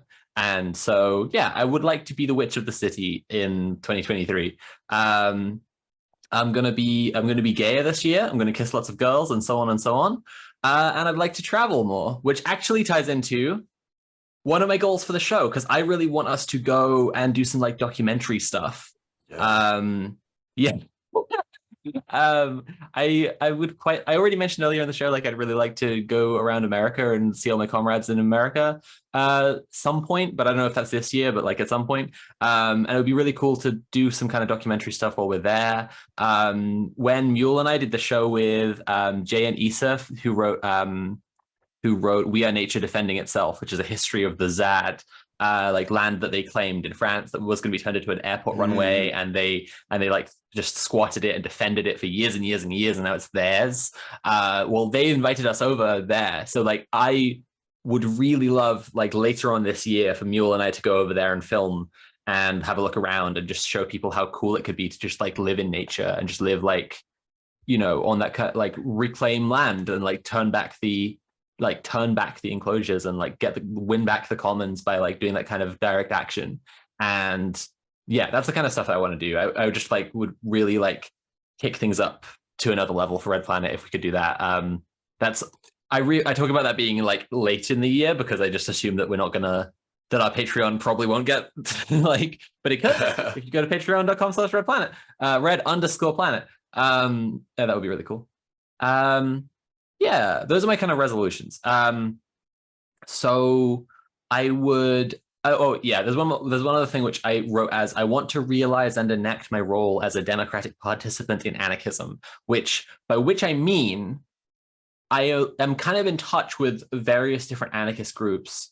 And the thing about anarchists is if you're in the group, you get a vote. Like, because they practice democracy. That's like right? the thing, right?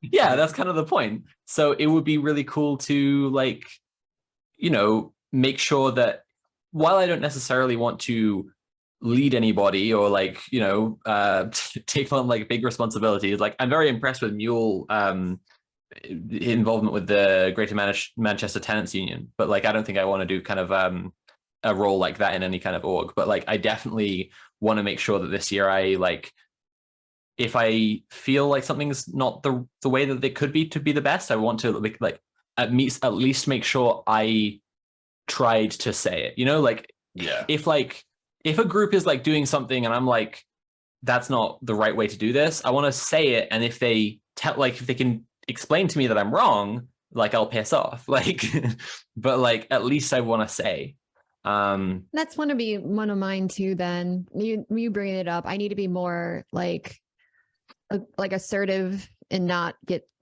I'm so used to just like standing back and just letting people walk all over me that like Yeah. I appreciate you Yeah. saying that, because it's like something that it's not healthy. It's not healthy, and no one and people don't respect you more because you No, let them walk all over you. Like, but it's like I don't Right. want to upset people, but like no, I think that's sorry for interrupting you, but that was I want you absolutely- to chat. We should all chat. Like, I'm not like Okay. I'm not just trying to like make a presentation to you. I like but no, I mean I kind of recently had a lot of experiences that made it really like I've just gotten a therapist this week. That's one base thing I did. And I'm making some real basic obvious revelations that should be incredibly obvious to anyone. Like, it is bad when I get harmed.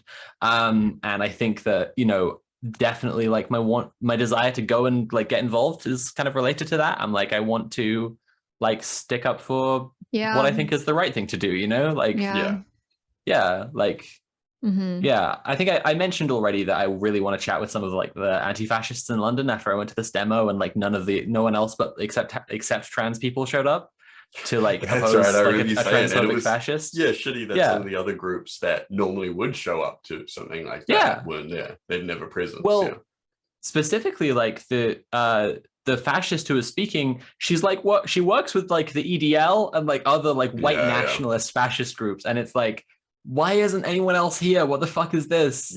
Like so you know, that's a perfect example of somewhere where I'd like to just go and be like, hey, you can like fucking ignore me if I'm just one voice and like everyone else votes the other way, because that's how democracy works, I guess.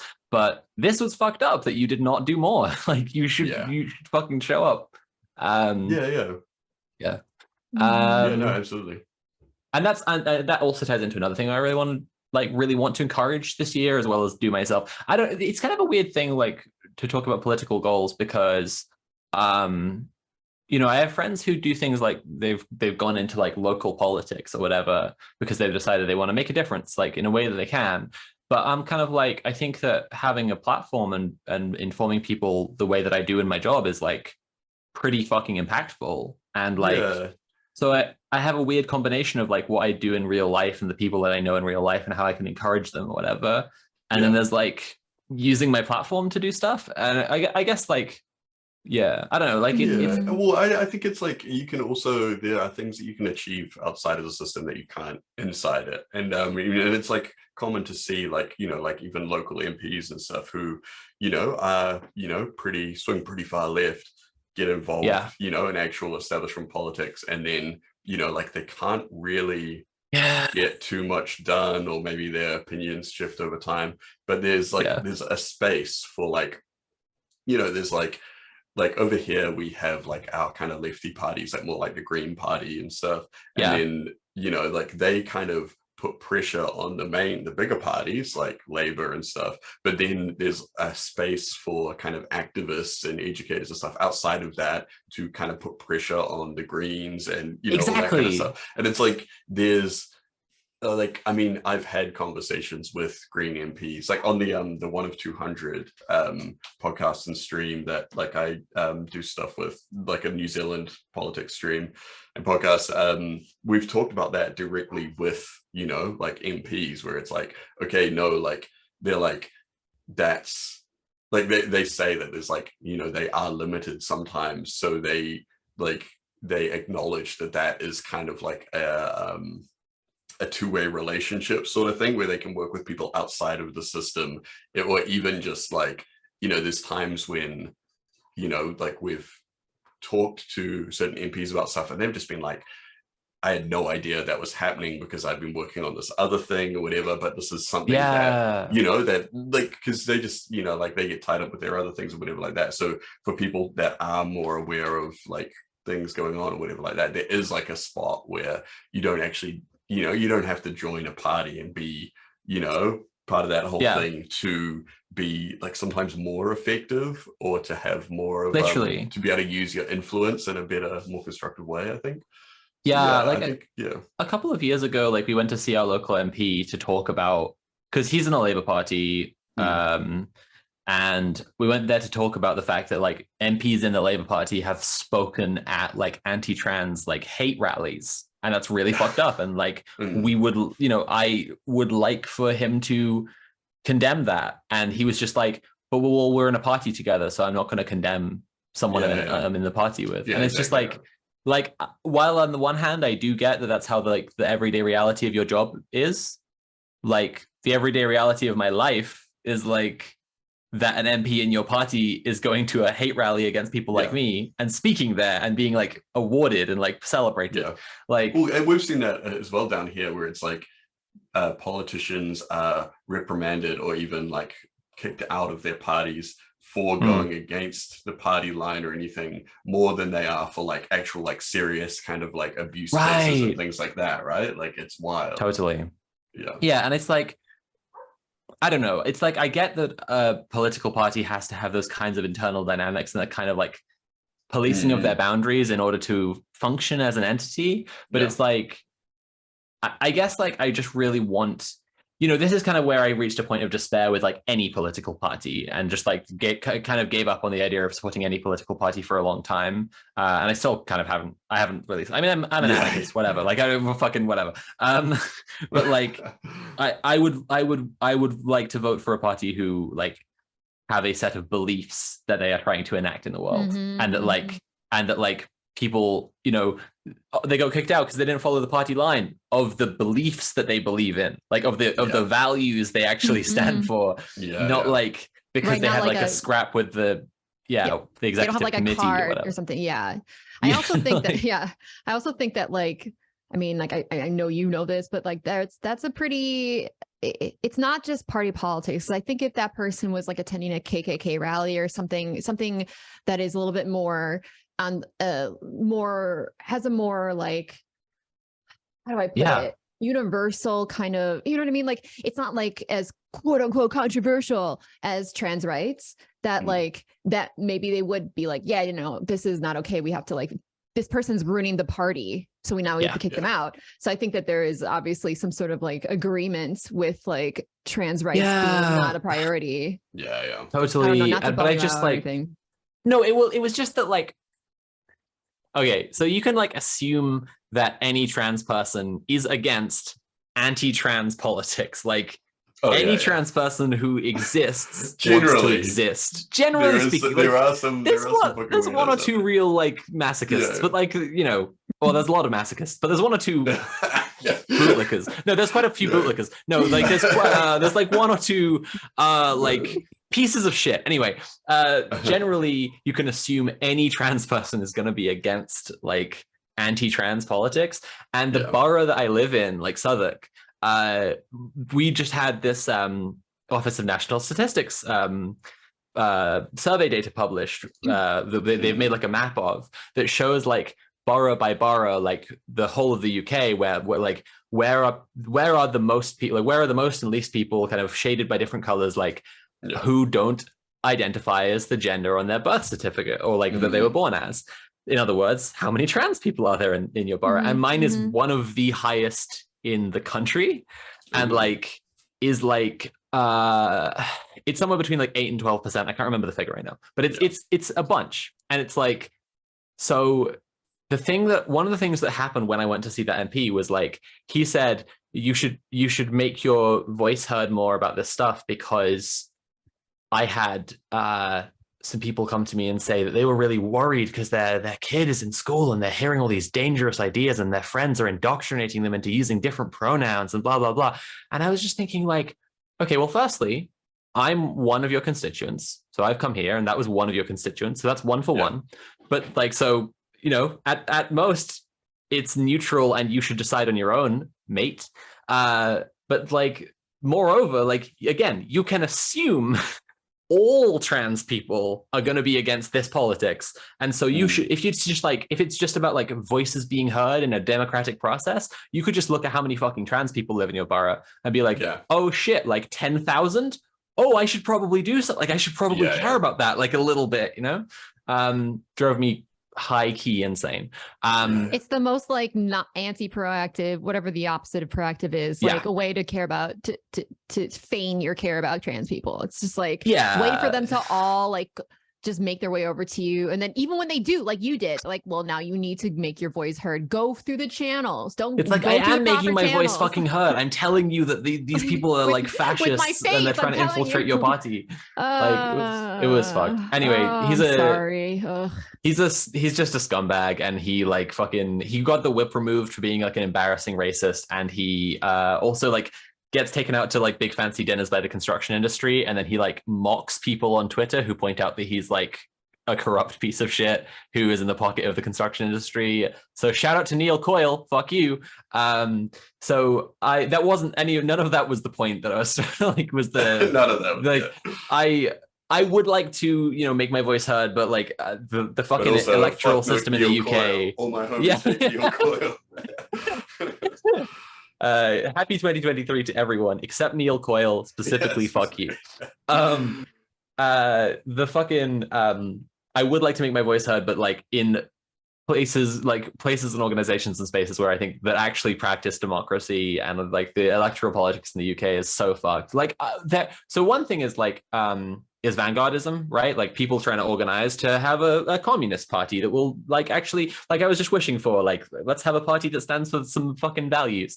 But like in the imperial core, it tends to be that like people get together to try to win votes as a communist party, and then they're just like putting on fucking suits and just like being the working class, whatever, like embarrassing shit, right? That fucking Melvin and his crew's little like presentation. George Galloway with his little hat, like nothing of any value was achieved. You know, it's like they just like had their little dress up party, and they exactly. They had like the big Abraham Lincoln head or whatever, or something like that. I feel like you're making fun of them. They're on our side, so please, think of the party.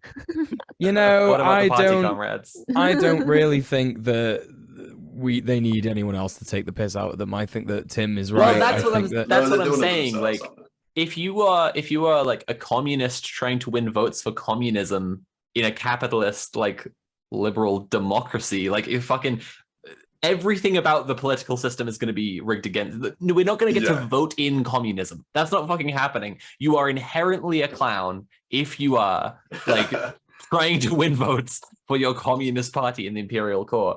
So like, you know, I gave up on the fucking liberal parties. I gave up on the fucking vanguard parties. So now I'm going to vote fascist. No, that's not what I was saying. I did recently find out. I'm glad that one tickled Mule.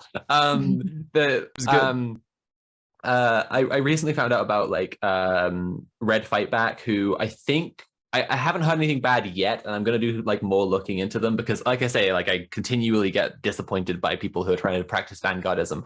But the thing I'd already heard, like, oh, they're super intersectional, they're super like woke, and I was like, okay, cool, that's fine, but like I've heard that before, and then people turn out to be shitheads. But the thing that actually turned my head about it was I heard that they were telling people not to vote, like they're a political party and they're like, don't fucking vote. And I was like, these might be my boys, actually. Like, this is like, actually, these guys, they can't be trying to win votes if they're telling people not to vote. So there's something going on there. Anyway, like, I don't know. The point I was trying to make was like, in like organizing and mutual aid orgs and anarchist orgs and this shit, I really want to like just make sure I'm having my say and make sure that like I'm saying when I think something is not the right way to do something. Quick update, the security forces have arrived at the Brazilian parliament buildings and are pushing everyone out. So yeah, that's neat. Yeah, that'll be over within the hour then, probably. Yeah, fucking yeah. Why did it take so long? If anyone shoots themselves in the balls or whatever happened last time. Well, it took so. Wait, what? Someone shot themselves in the balls last time? Isn't there something happened like that? Like it's ringing a bell, Tim. It's ringing a bell. Not gonna lie. No, I might be. That was you're spreading misinformation. There was a meme that went around about someone dying by shooting himself in the nuts. That's right. That's right. It's not true. Didn't someone shoot themselves in the nuts or something like that? No, it was like the claim is that a man died from a heart attack after accidentally tasing himself in the testicles at the Capitol riot. Let's see. Mule tased himself in the testicles? Wait, is this what I'm hearing? Listen, what I do in my private time is my business. Said, he did not tase himself. his wife said in a statement that he had high blood pressure. So he literally just, he just fell over. I mean, look, if he didn't tase himself in the balls, but if I was his wife, I'd also lie. Just saying. That's true. You know, true. So that's that. Like no one wants to be especially if he's a fascist, husband, right? Who was, you're like, no, had he many just had a big shock. Opinions. Just absolutely did not taste himself in the testicles and died of a heart attack. Absolutely No. not. An Antifa came around the corner and scared him, and he had a heart attack. Is this one of those things where he died of a heart attack from his balls from him tasing his balls, but because he has high blood pressure, now she's like, it's the high blood pressure that killed him? It's a high blood pressure caused by tasing himself. Yeah, it's like when they're trying to describe like cops killing people, but they're trying not to say that the cop killed a person. Like it was an officer involved. Object. Yeah, an officer involved incident impacted his testicles with a high voltage, causing a pulmonary anomaly, which then resulted in him dying. it sounds like he tased himself in the balls. Is that what you're saying? No, we're saying that there was a malfunction of the. I got a few more things that I want to say about what I want for 2020. Get him out, Sophie.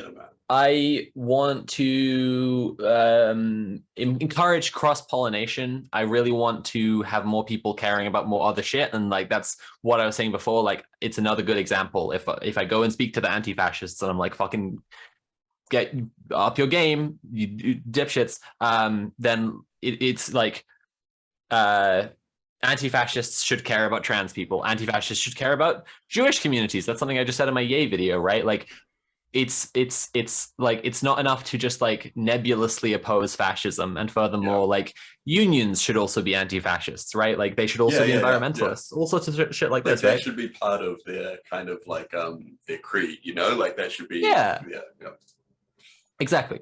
So I really want to encourage cross-pollination. Like we talk about intersectionality or whatever, but it's ultimately like it's solidarity that is what we're kind of driving at when we say that. What we want people to do is have solidarity as oppressed peoples with each other and recognize the ways that we're all exploited and oppressed. And so like, you know, I want to get my trans friends thinking about getting in a union. I want unions to, you know, make allowances for trans people, and also to like be more racially conscious and as I said, like environmentally conscious and shit like this. I want that's some stuff I want to really encourage. And also like speaking like the Witch of the City, like that's something I want to encourage other people to encourage. Like I really want to tell other people you can affect this kind of change. Like you can go and get people to like to see this as a necessary thing and like change this kind of stuff.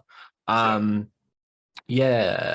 think that would be based. I've been reading Post-Capitalist Desire by Mark Fisher. I said that earlier, but like it's a fucking good, it's a transcript of his lectures, like the last lecture series he did before he died, and it's really fucking good.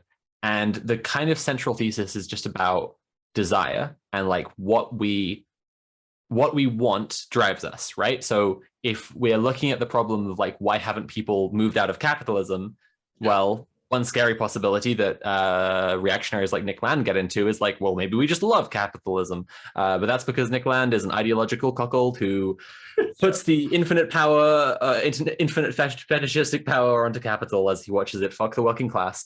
And he just wears a Superman costume in the closet and fucking anyway. But Mark Fisher is like, well, no, what's happening here is that capitalism has like captured all our desires. Like everything that we want, capitalism has gone like, oh, we have that, we can sell it to you.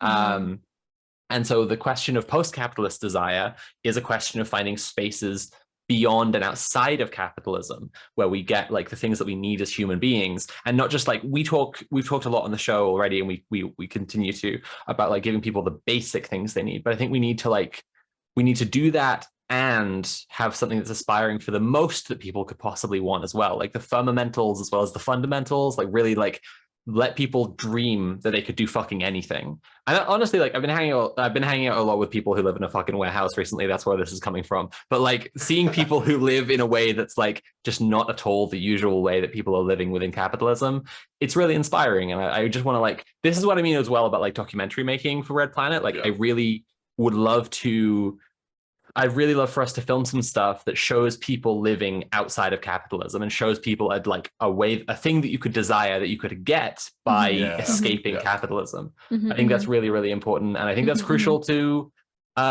group consciousness raising as well, which is another thing that Fisher talks about a ton, which is like when basically, like, if you are on your own and you're experiencing the effects of, say, patriarchy, then you might have this like resentment, like you put your frustrations onto like your father, your husband, whatever, because you can sense that that's what's going on because it's right in front of you. But like if you are just on your own like that, then there's kind of a mechanism where you are accepting inferiority because you see this person as frustrating you from having your like best life.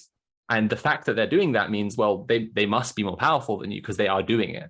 Yeah. But if you get together with other people like you get together with a bunch of other women and you're all talking about like, well, our husbands, our fathers, brothers, whatever, like our bosses are being like this, then you realize, oh shit, we live in a system called patriarchy that like does this on a wider scale and we can like work together to change that. And I think that like showing people what they could desire outside of capitalism is really like an essential part of like getting people to, because if you get people to kind of dream together, then they get some of that group consciousness, right? So anyway, I think so. Like I've been thinking a lot also, like this is the transcript of Mark Fisher's last lecture series. He was working on a book called Acid Communism, which is definitely working on the same kind of thing, that like getting people to dream together, and that like the psychedelic movement and all this stuff like is really powerful for that exact kind of liberation. And that's why the hippies were like that. They were just doing a bunch of psychedelics. And that's all shit that I'm very interested in for 2023. And last point, I've been doing a lot of stuff that's like reacting to other politics. Like the last thing I did was this Ye video, and it's like, so some fascists did this stuff and I have these opinions about it. I don't want to just do that, right? This year I am planning on writing stuff that is leftist politics that does not react to anything, right? Yeah. Not to say it's detached from the real world, because obviously it's got to be about the fucking real world, right? But like it's leftist political theory is what I want to like really try and put some actual contributions to the conversation out there. That's neither just like educating people like, this is what a union is, which I also want to do, but like, nor is it going like, we have to stop the far right because, and instead it's just like, communism would be cool, and here's how I think we get there. So that's my 2023. I hope people are into my plan and help me so that I can be Mrs. Communism. The big communism builder. That's me. Tim, what's your 2023 going to be like? Good. I hope. I'm hoping for it to be a good 2020p. But oh wait, no, that is one last thing. I hope that Mule is correct, and this is the year of piss. I entirely co-sign. It will be. It definitely is. Okay, I mean, but so is it. We can do it. So, I have like a bunch of kind of varied goals, but I really liked what Soph was saying about becoming the witch of the city. I love that vibe of like being the person that is just like, because I mean, I feel like I end up doing this kind of thing a lot where like people will ask me things, or I'll be talking to people, even just at work, like while tattooing people, or even just, for whatever reason, people will bring up things that are going on or whatever. And I always try to kind of like bring up some kind of like, I guess like a political action that they could take, whether it's like, like, oh, you should look into, like unionizing, or like, hey, there's actually a book about that you could check out or whatever, and that happens a lot. And I kind of like, I've had a lot of people that I've talked to about this stuff, and then they've come back and they've been like, oh, actually, no, I did look into that. And now I'm like, now I'm a union member, or now I kind of like understand the, the relationship between these two things, or, all this kind of stuff. And I have got a high key reputation with people I know as like, Sophie has a reading list. If you're like, if you're talking about this topic, Sophie's going to tell you to read a book about it. Like, totally. And I mean, I have a lot of people, and it's like, even within like, like people bringing up things in regards to like tattooing, to our work or whatever like that, people, like, I think there's a lot of people in the kind of like the subculture of people that are tattoo artists that are like quite reactionary and like real, you know, there's like a lot of like Joe Rogan bros and kind of shit like that. So I, you know, like I always find myself in these conversations where people will be like talking about something and it'll be some like flavor of the week shit, whatever Joe Rogan was talking about or whatever, who else, you know, all this kind of shit. Even like, you know, like dudes like Andrew Tate and stuff like that. So like I, you know, like I do try and always be the person that can actually offer something rational and be like, oh, actually, no, that's because of this, or that's because of blah, blah, blah, or whatever. And yeah, and then I do have a lot of times where people will, you know, like I might see that person at a tattoo convention and then next year I see them again and they're like, hey man, yeah, like I actually fucking looked into that. And that was like, you know, that's exactly what was happening. I just didn't understand it at the time or whatever. I mean, like mostly it doesn't come out as, I would say, as concise as that, but you know, like some people are like, yeah, no, I looked into it and it was it's like whatever. So I kind of yeah, I think I'm going to try and do more of that. I'm going to try and become the warlock of the city this year. So yeah, that was the first thing on my list. I wish I could just have like a little hidden camera and like see that interaction, because like that sounds like ridiculously like magical and something that I can't even like visualize actually happening, where like somebody shows up with a shitty like perspective and then you recommend like reading, they read it, they come back and they've changed their mind. I don't understand that. Like, the best one was, yeah, I know, for dudes to do it as well. There was this tradie guy that was doing a lot of renovations for us at the shop a while back. And so, you know, I'd see him like once a week or whatever when I'd come into work and he'd just be like finishing something up or whatever like that. And one of the first times he had mentioned how he was a big Ben Shapiro fan. And so just, you know, like over the course of like a week or whatever, we're just having these little conversations and shit. And he was basically just like, oh yeah, I like him because he's got an answer for everything, you know. It's kind of like, okay, well, the reason he has an answer for everything is because he doesn't actually have any answers at all. Like he's just saying things, you know. And just you know, just talking to him and stuff like that. And yeah, and just like over the course of a week, he totally changed his tune. Was kind of like, yeah, I don't think I'm going to listen to that guy anymore, you know. Oh my god, what I tried to say, I need earlier. to know what you're saying. What are these magical like combinations of words? I need to know. Kira, you should watch Kira, you should watch Nat like talk to people about like like she is honestly just a magician. Like she's already the witch of the city. Like she literally she could talk to someone for 5 minutes and they would change everything. Like she's incredible. Talk to me about like doing squats more consistently.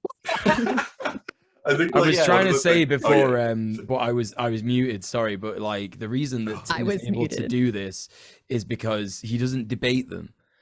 Like it's not a debate, you know what I mean? That's the problem. I feel like as a woman that if I were to say, hey, no, this guy actually sucks, I would be perceived potentially as debating because I'm a woman saying something, you know? I was just about to say that. Like, I think that I have a lot of luck with particularly guys because I'm not a woman or I don't have blue hair or, you know, like things like that, you know. Even though I haven't had blue hair. I've had a lot of other colors. Do you have pronouns? I don't know if you I don't you had like bright yellow hair. That was awesome. That was really cool. You know, like and then a lot of the times it is in like quite, you know, masculine spaces where it's like a bar. And they're like they're kind of like your bitch in that situation. Like you do like they have to buy into like the fact that they can't let somebody like someone they think lesser of like permanently mark them, right? So there's probably some like weird cognitive there's probably some like cognitive dissonance like occurring where like their brain is made up like decided. I'm not trying to take away your credit, but I'm just thinking of the no. Like I think that's like the reality of it, where it's like people are like, but this is cool guy. Cool guy wouldn't do me. And he's marking my body for life. There's no way I can like think he's like a douchebag.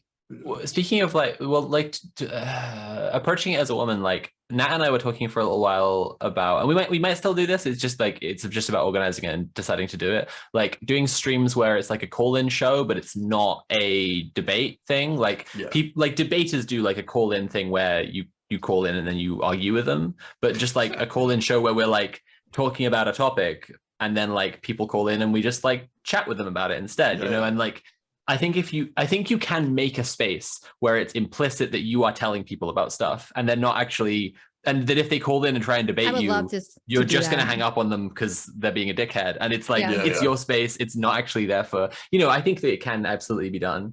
You just have to have enough like MILF energy. We should totally do it. I'm not even memeing. I think we should do it. Yeah. I don't know.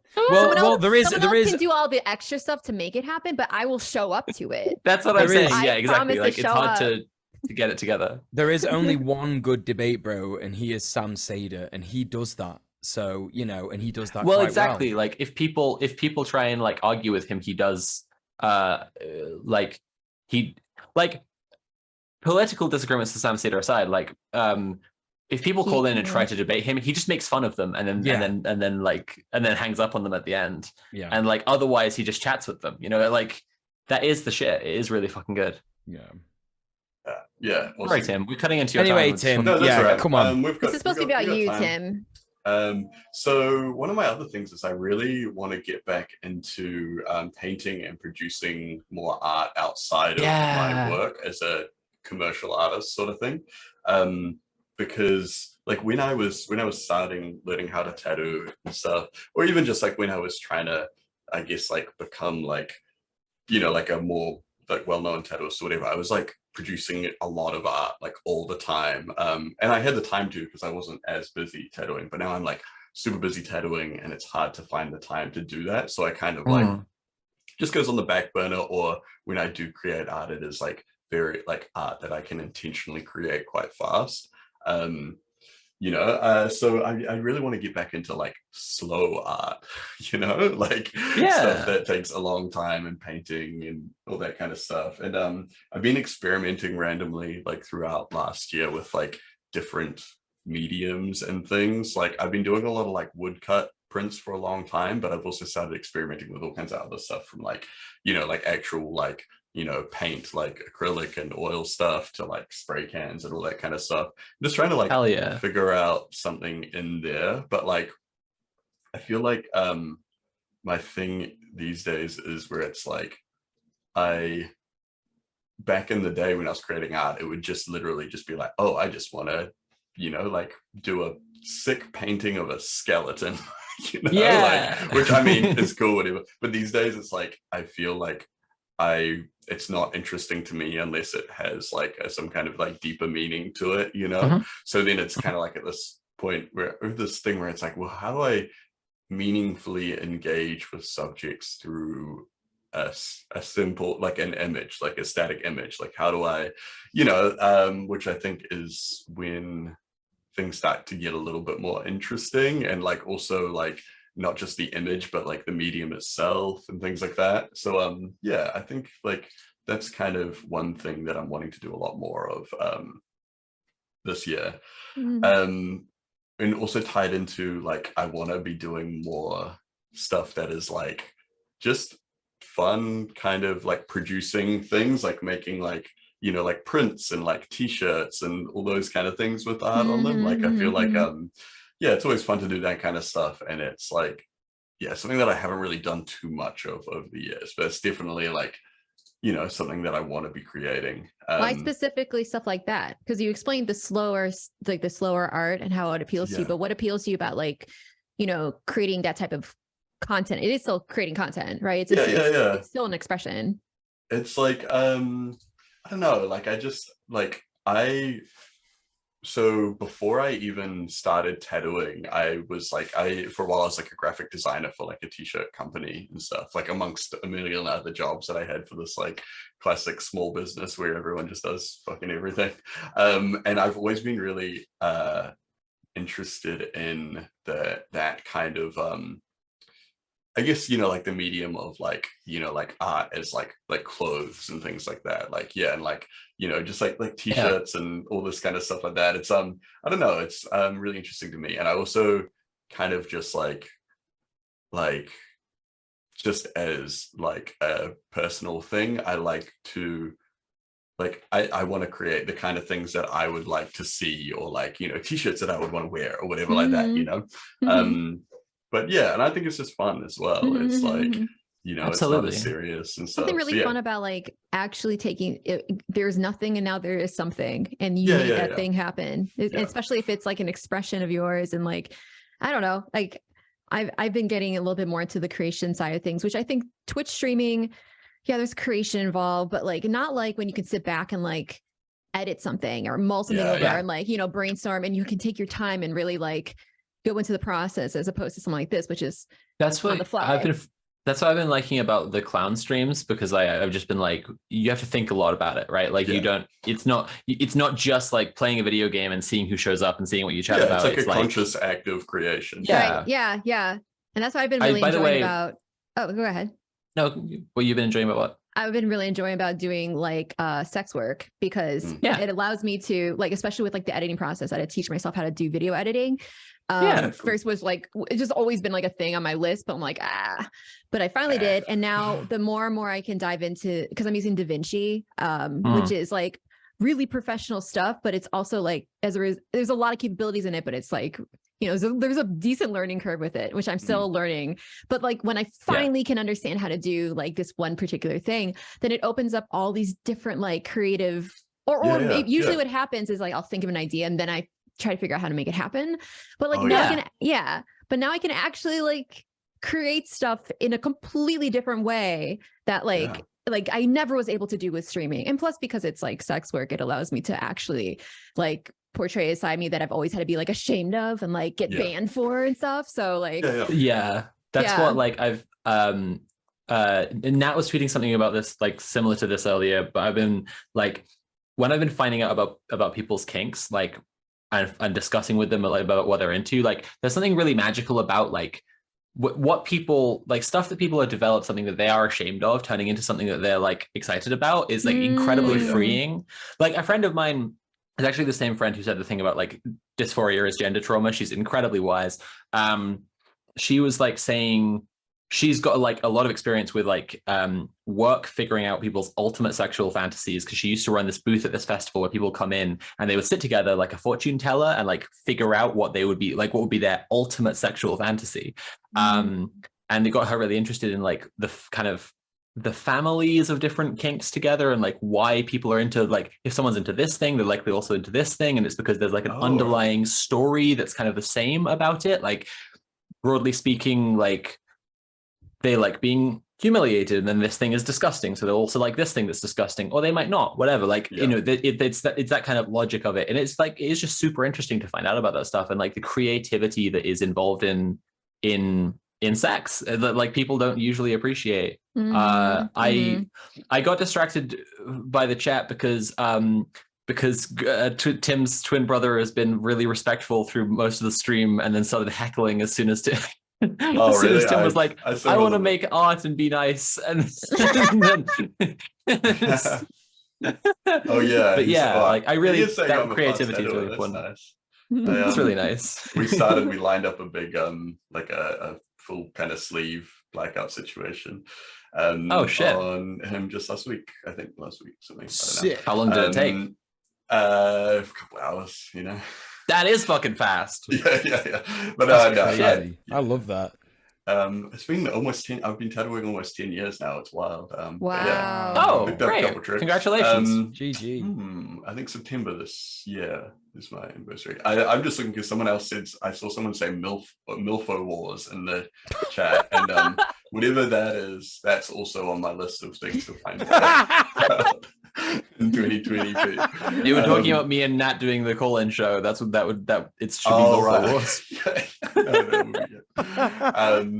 But yeah, my other thing is semi-related to that. I want to travel more for work. I did a little bit last year, just doing little guest spots. Like you know, I went over to Australia and worked in my friend's studio for a week or so. Kind of caught up with a lot of friends there, and it's just it's fun. It's good fun. I want to do more of that. Definitely back over to Australia for a little bit early this year, hopefully. Maybe some other places around New Zealand, further south. And I ideally want to get back over to the States sometime soon and do some work over there, but it just kind of depends on a whole bunch of things. Like that's a bit of a more serious trip with everything, you know, aside from all like, you know, just traveling under COVID and all that kind of stuff. But with Australia, it's New Zealanders and Australians can go back and forward without like having to organize like a visa and all that kind of stuff. But kind of going anywhere further is just a little bit trickier. but yeah, what else have I got on my list? Oh yeah, one thing that I'll do the little small things first. I want to drink less coffee. Yeah. I think that's like a thing. I was thinking about it even just this morning. Like maybe even just like not, like I'll have coffee before I leave for work, and then like, like often I'll go to like, at lunchtime I'll go to a cafe and get like a coffee or whatever like that. I need to like cut down on that. Wait, why do you need to cut down? Are you just because you just don't think it's a good idea, or is there actually like, are you like feeling like shit or what? I wouldn't say that I'm like, well, so that's the other thing. Like I wouldn't say that I feel like any kind of like super negative effects from it, aside from like just, like spending stupid amounts of money buying coffee. But like I've had like a lot of friends recently that have said that they've cut down on coffee and found that they were like sleeping better, or like that they're, like a friend of mine, they just stopped drinking coffee like not like maybe like only like a week or 2 weeks ago or so, and they were having really bad anxiety issues, and then it seems to have like gone away, and just things like that. So I'm just kind of like, I would rather just have it as like, like maybe I just have one in the morning, or then if I like go out like to like like if I go out for like brunch or something like that, then just have a coffee then. But I think last year I gave myself a limit of like 2 cups of coffee a day at most, and it really helped. Like I definitely, like, because the start of last year I was really kind of like in a really big burnout phase, and I was working a lot too hard. Like there were definitely days where I was having like 4 or 5 cups of coffee, and being like 2 is the maximum was like a really good move. I agree. That's the sweet spot. I think that's 1 or 2 a day I think would be good. So that's the one that's like kind of a smaller one, but I feel like that's something I want to try and stick to. And to read more political theory. It has been a long time since and there was a period where I was just like so immersed in it, like I was just like constantly reading and stuff, but then over the last like maybe 2 years or so, kind of dropped off. And I do have like a stack of books that is growing, but also just to stay a little bit more contemporary with a lot of that stuff, because I was talking to someone the other week and I was like, man, all of my book recommendations are like from like last century. So so need to kind of, I guess, stay more afloat with more current stuff. If you think Tim is based now, get ready for 2023 based Tim. Out. And so the other thing, one thing that I'm like becoming really like kind of frustrated with, that I really want to spend a lot more time pushing back on through like social media and stuff, is like, so New Zealand is like, everywhere is, but like New Zealand is also going into like a recession, and like our government were, they basically have said like, we have engineered this recession because it's better for us to hit the working class than to encroach on corporate profits, or whatever. They said it slightly different to that, but that's what they meant. So there's been like this new wave over the last maybe year or so of these kind of like Maori entrepreneur influencers, and they're just like really, really insidious and really terrible. And like they will co-opt the language of like like leftist kind of stuff, like like talking about decolonization and all this kind of shit like that, but they will like literally be like, like they'll talk about like, oh wow, so like the reason a lot of Maori are poor and kind of dispossessed is because of all these like historic colonization things, and then they'll be like, and that's why my father realized that it was beneficial to buy 4 houses at $50,000, and then like the value increased to $400,000. So what you need to do is you need to buy as many houses in poor towns as possible and rent them out to poor Maori people, just shit like that. And it's just like, oh my God, fucking like really, really wild. But there's also other stuff like the NFT thing was a big thing down here. There was like a couple groups that really preyed specifically on Maori and Pacifica groups, and like just really like and there's even like, there was a guy that I tattooed not too long ago who said that he lost his car and basically all of his savings because he invested in. There was one that was really popular down here, an NFT called Trillionaire Thugs, and yeah, they were really, really kind of pushing it to Maori and Pacifica dudes, like trying to get them in on this thing that was going to be like their nest egg and all this kind of stuff. And a lot of people lost a shitload of money from it. Yeah, you know, just like there's no one really in that space pushing back on a lot of the stuff.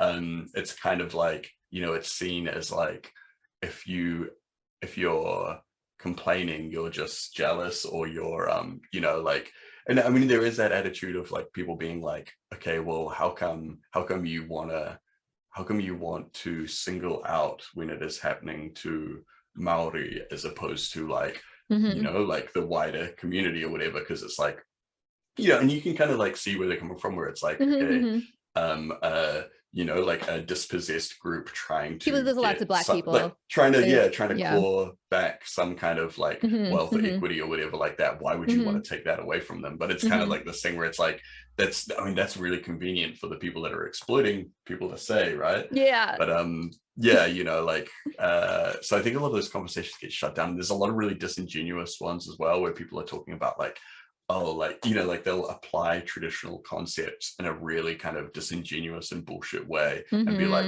this is why NFTs and like, you know, like crypto are actually, you know, it's a brave act of decolonization to embrace this stuff.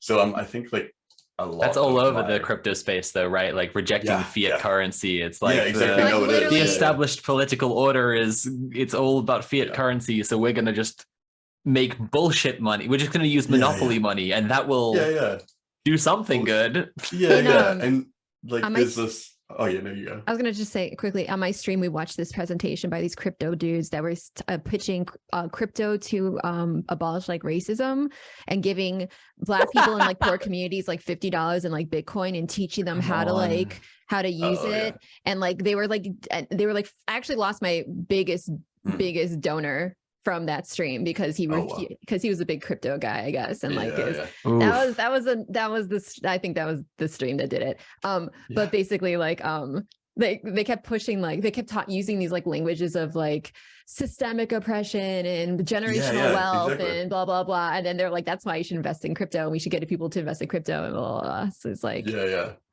Doom's in the chat saying this, NFT and crypto ledgers are like whakapapa of how you wasted your money, quoted from Maui. But no, but that's like an actual thing. Like, so we have this concept called whakapapa, which is like kind of like a lineage. Like it's like it's supposed to be like the context of you, like in relation to all your ancestors and your environment and all this kind of stuff. And so they say that that's what a crypto ledger is. It's, you know, like the lineage of this thing, and it's like a really disingenuous take, but like that is like, you know, like, it's like this way where they're like taking this like, you know, like this traditional concept and applying it, you know, like really disingenuously or whatever like that. But like these guys are giving TED Talks about this shit. Like, oh my god. So so at this point, I think I see the whole crypto sphere as just like a huge like performance piece of like speedrunning capitalism. Like it's just like I really hope that some people, like some good number of people, come out the other side of crypto and are like, wow, speculative markets based on nothing connected to the real world are like an economic catastrophe, the size of which we can't even imagine. I hope nothing in the real world works like crypto does. So that's extremely funny for a number of reasons, because now there's like a speculative market for VHS tapes. Jesus Christ. especially like VHS tapes that have been you know, vacuum sealed. And the thing about VHS, right, is that you could have a VHS, just Beanie Babies all over again. It is. And you could have like a VHS tape that is you know, the first release of, I don't fucking know, Possessed or something, Possession, sorry, or like, you know, an amazing Mask of film, the Phantasm, any sort of like, you know, unique or rare VHS copy. It might have been sat next to a magnet for the last 20 years. So which means it's completely fucking unusable. So if you send that to like a grading company and get it like looked at and said, oh yeah, this is a level 9 You know, fucking like, how are you actually gonna figure out if that's a good VHS tape? You can't. It's completely speculative. You know, and also another funny thing on the NFT thing, is that, so I'm a big Cuba guy. I like looking at news about Cuba. I'm big into Cuba. I think anyone he is in the pocket of Big Cuba. I'm in the pocket of Big Cuba. I think anyone who isn't is a waste of time, including my co-hosts. Just kidding. I love you all. But listen, so there's a news Instagram Cuban news account called Belly of the Beast, and they were complaining the other day that the USA have introduced to the blockade NFTs. And I said, I wouldn't worry about that one, mate. That's fine. You could blockade NFTs. Like, that's fine. You know what I mean? Like, what are you losing out on there? Don't let that poison into Cuba. Yeah, seriously. Like, yeah, you know, this is the one good thing of the blockade. You know, it's like heartbreaking. The blockade you hate just made a great point. I have two things to say. One is to get back onto Tim's 2023 because I don't want to detract from his, because I see a really exciting thing in the notes that you're going to say. But also, if anyone wants an update on Brazil really quickly, if you've tuned in more recently, there is an ongoing coup attempt in Brazil where a bunch of fucking Bolsonaro supporters have done their own January 6th and they've stormed the Congress and other buildings. But 30 people have now been arrested for storming the Senate. Like the last update was like security forces showed up. Some people have already been arrested and charged with exactly what they're doing.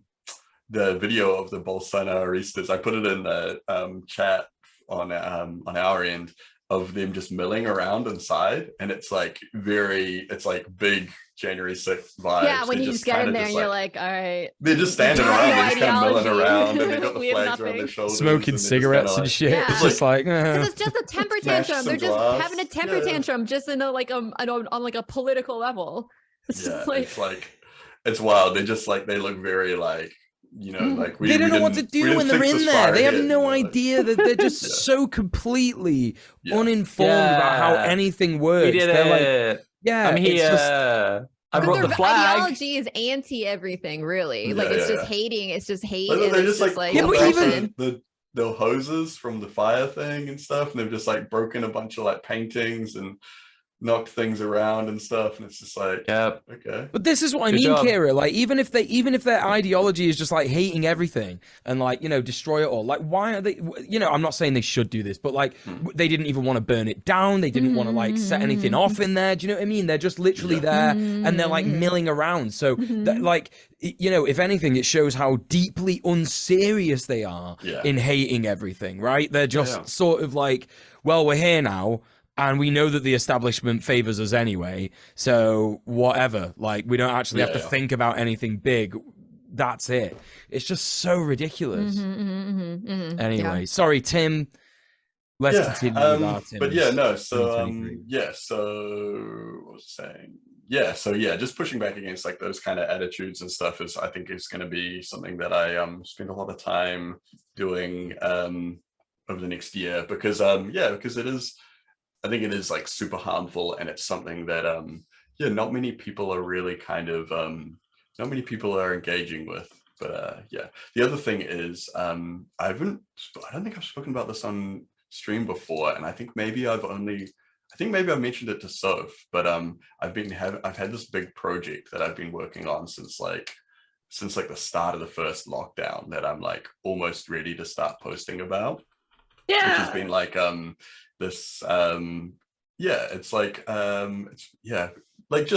it started off as a little thing that I would just do when I was bored, and I would just like kind of put little things together and stuff, and then it just became this gigantic thing, and it's like a tabletop RPG that I've been working on for so this has been a little while now.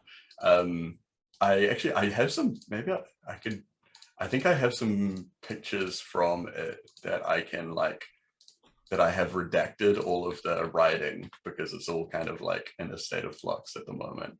But I'll drop some in our thing, and Conrad can maybe bring some up.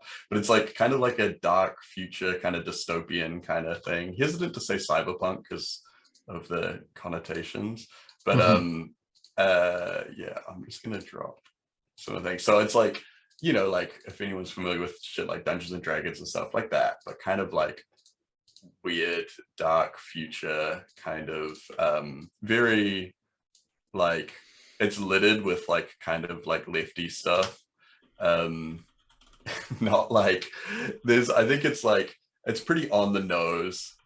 It's like extremely on the nose to the point where I'm kind of like it's a little bit cringe, but like I kind of want it to be cringe. So Fear yeah, of cringe is the mind killer. You should be as sincere as possible. We've talked about this before. Yeah. Yeah, So, like fucking I'm just, The Matrix is incredibly just like earnest the whole way through, and that makes it incredibly based. True. I all corpse are bastards. Pictures. Yes. Fuck yeah, yes. Some in our little thing. I don't know if you can bring them up, Connor. But these are are this rocks. Because I'm actually like it's going to be like a book, like there's like going to be a PDF version, but like an actual book, and these are like the spreads from it, so you can imagine these being spread across like Conrad, you got to show some of these, man. Like this first one where it's like welcome to the future, it's shit. Like fucking brilliant, dude, with like a Zizek quote above it and stuff. But yeah, so and like it's very much like, you know, like this is a future where corporations own everything and the working class are just kind of, you know, like struggle to survive, just like real life, you know.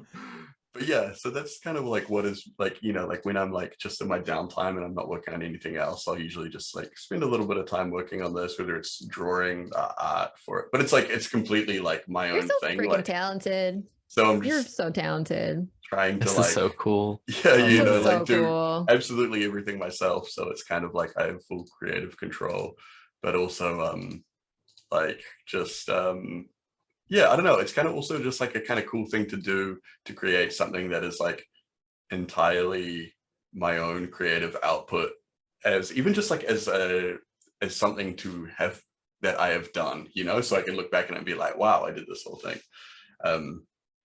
But yeah, no, it's been a lot of fun, and it's kind of like it's cool to explore a lot of these ideas about like because like I have been trying to kind of incorporate as much kind of like actual like real kind of like political stuff without trying to lose the focus of like, oh, it is supposed to be a fun game or whatever.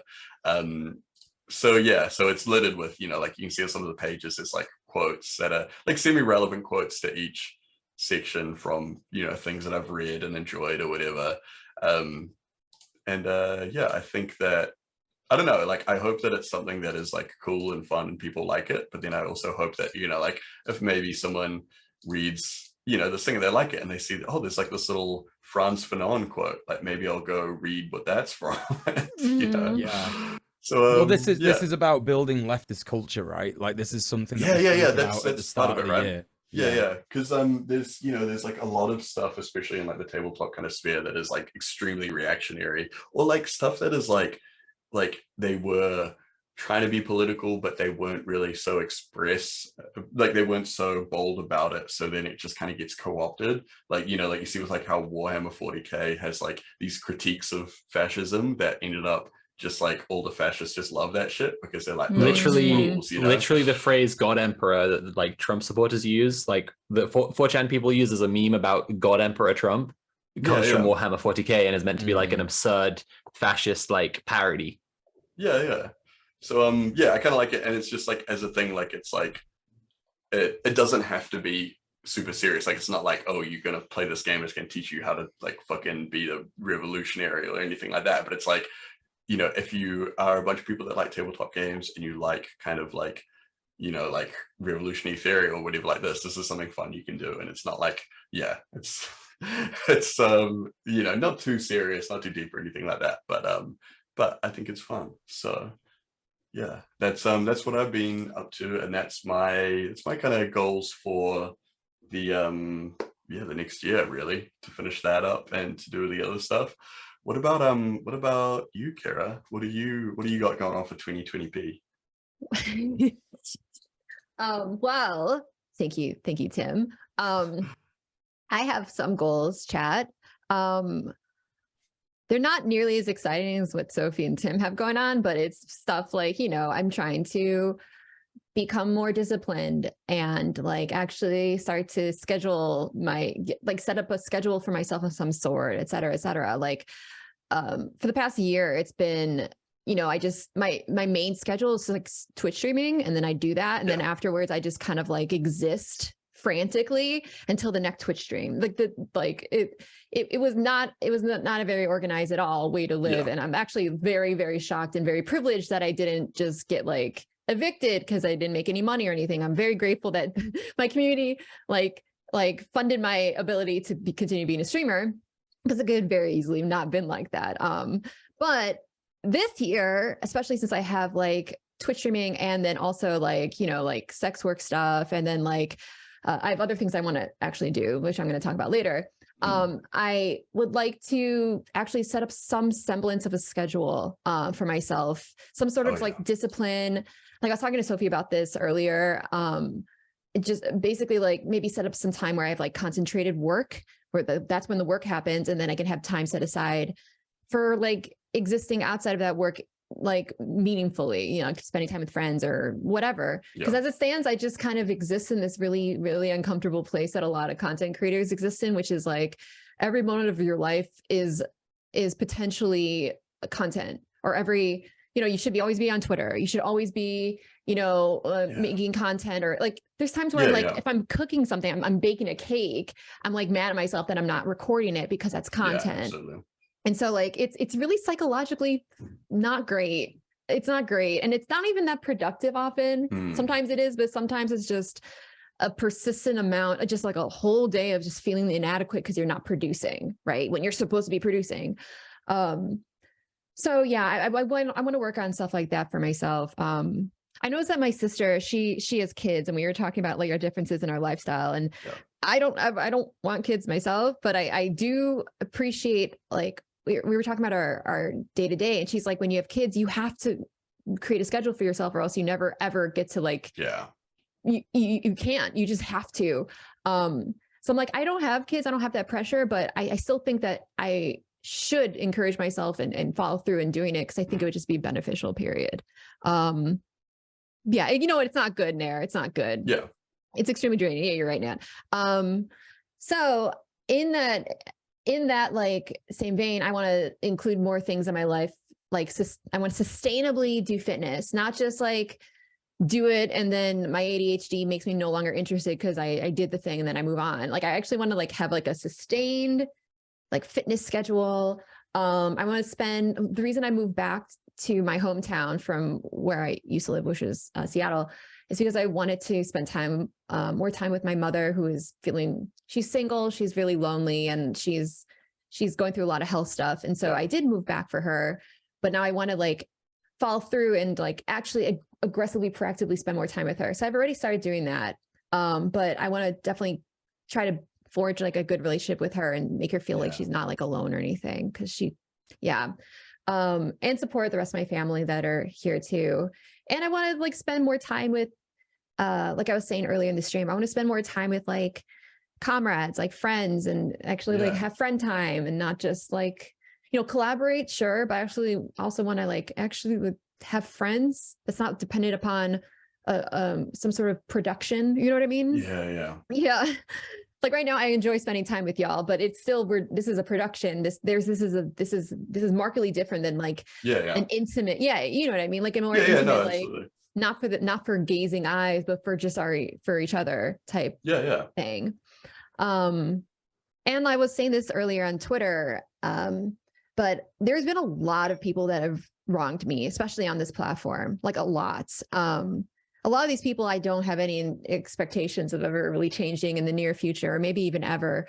But there are others that maybe it's because I don't know. I would really like to believe that people can improve. And so I said on Twitter that like, if anyone's wronged me in the past, they're free to, like, I'm welcoming them to contact me, to reach out to me, to, you know, genuinely, if they genuinely are sorry and they want to like make amends. I really do. I don't like having to hate people. I really don't enjoy it. Like we have so much horrible in this world. Like I would rather have another friend rather than another enemy, you know, another person I have to avoid, or like feel horrible when I see them pop up somewhere. And because this is as much as the internet and the world's a big place, like the communist side of things is a pretty small one oftentimes, right? Like, especially online, you know, in the real for world, real. I'm sure there's a lot more, but on the internet side of things, especially in like the places that we frequent, it's not the biggest thing ever. Like there's a lot of...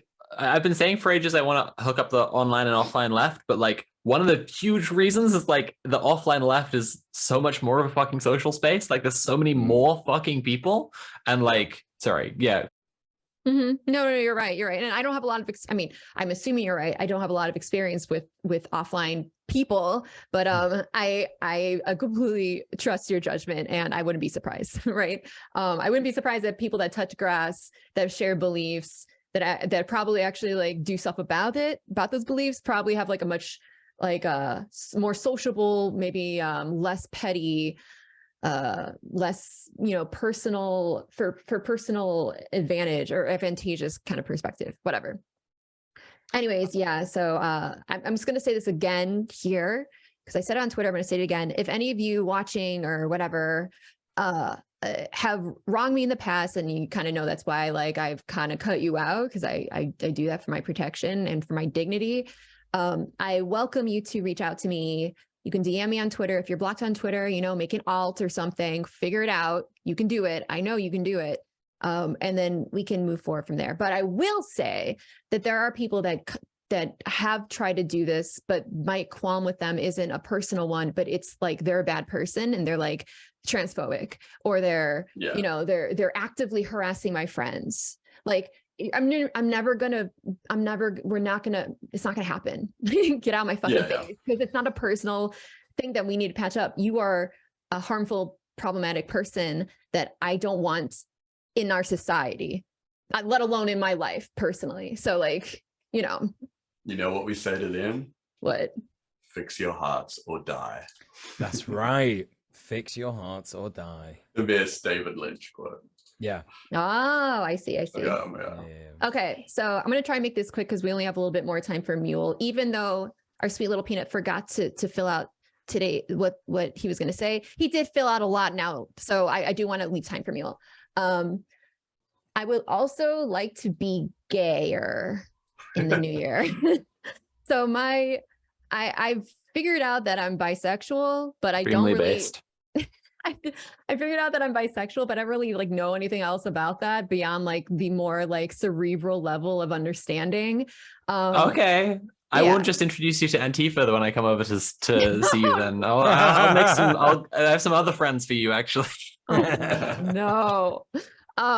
So like my go-to, you know, you like a go-to meal that like, maybe it's not the most delicious thing you've ever had, but you're familiar with it and you know how to make it.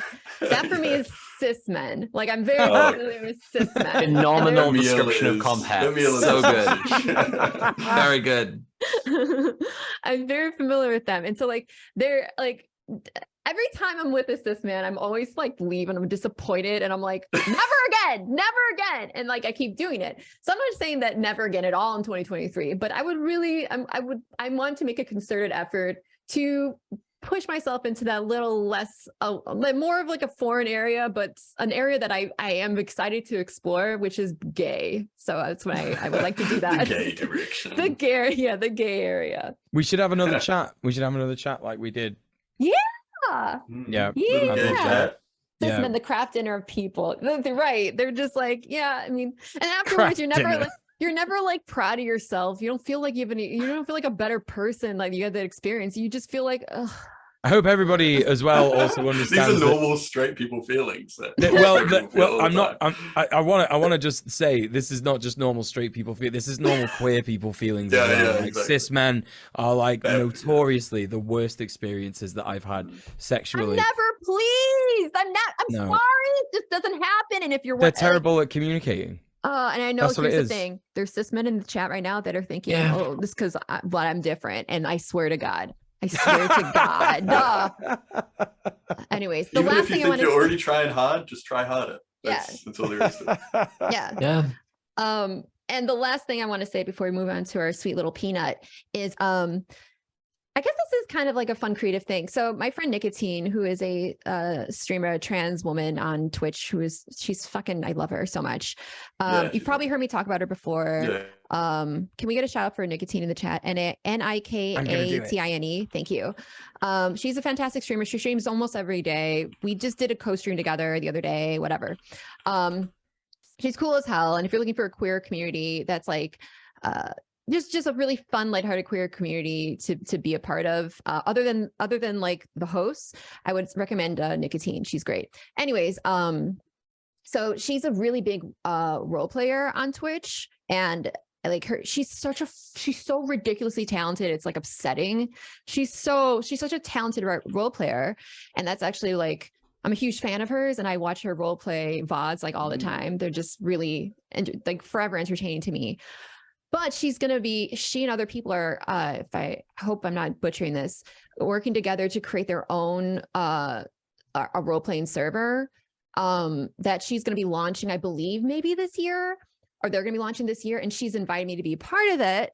And I'm like, I can't role play for shit. Like, I've tried it once and everyone said I did a really great job, but the entire time I was like terrified. The Star Trek one, yeah, where I played Admiral, what was my name, Chad? Admiral Milka or something. Milka?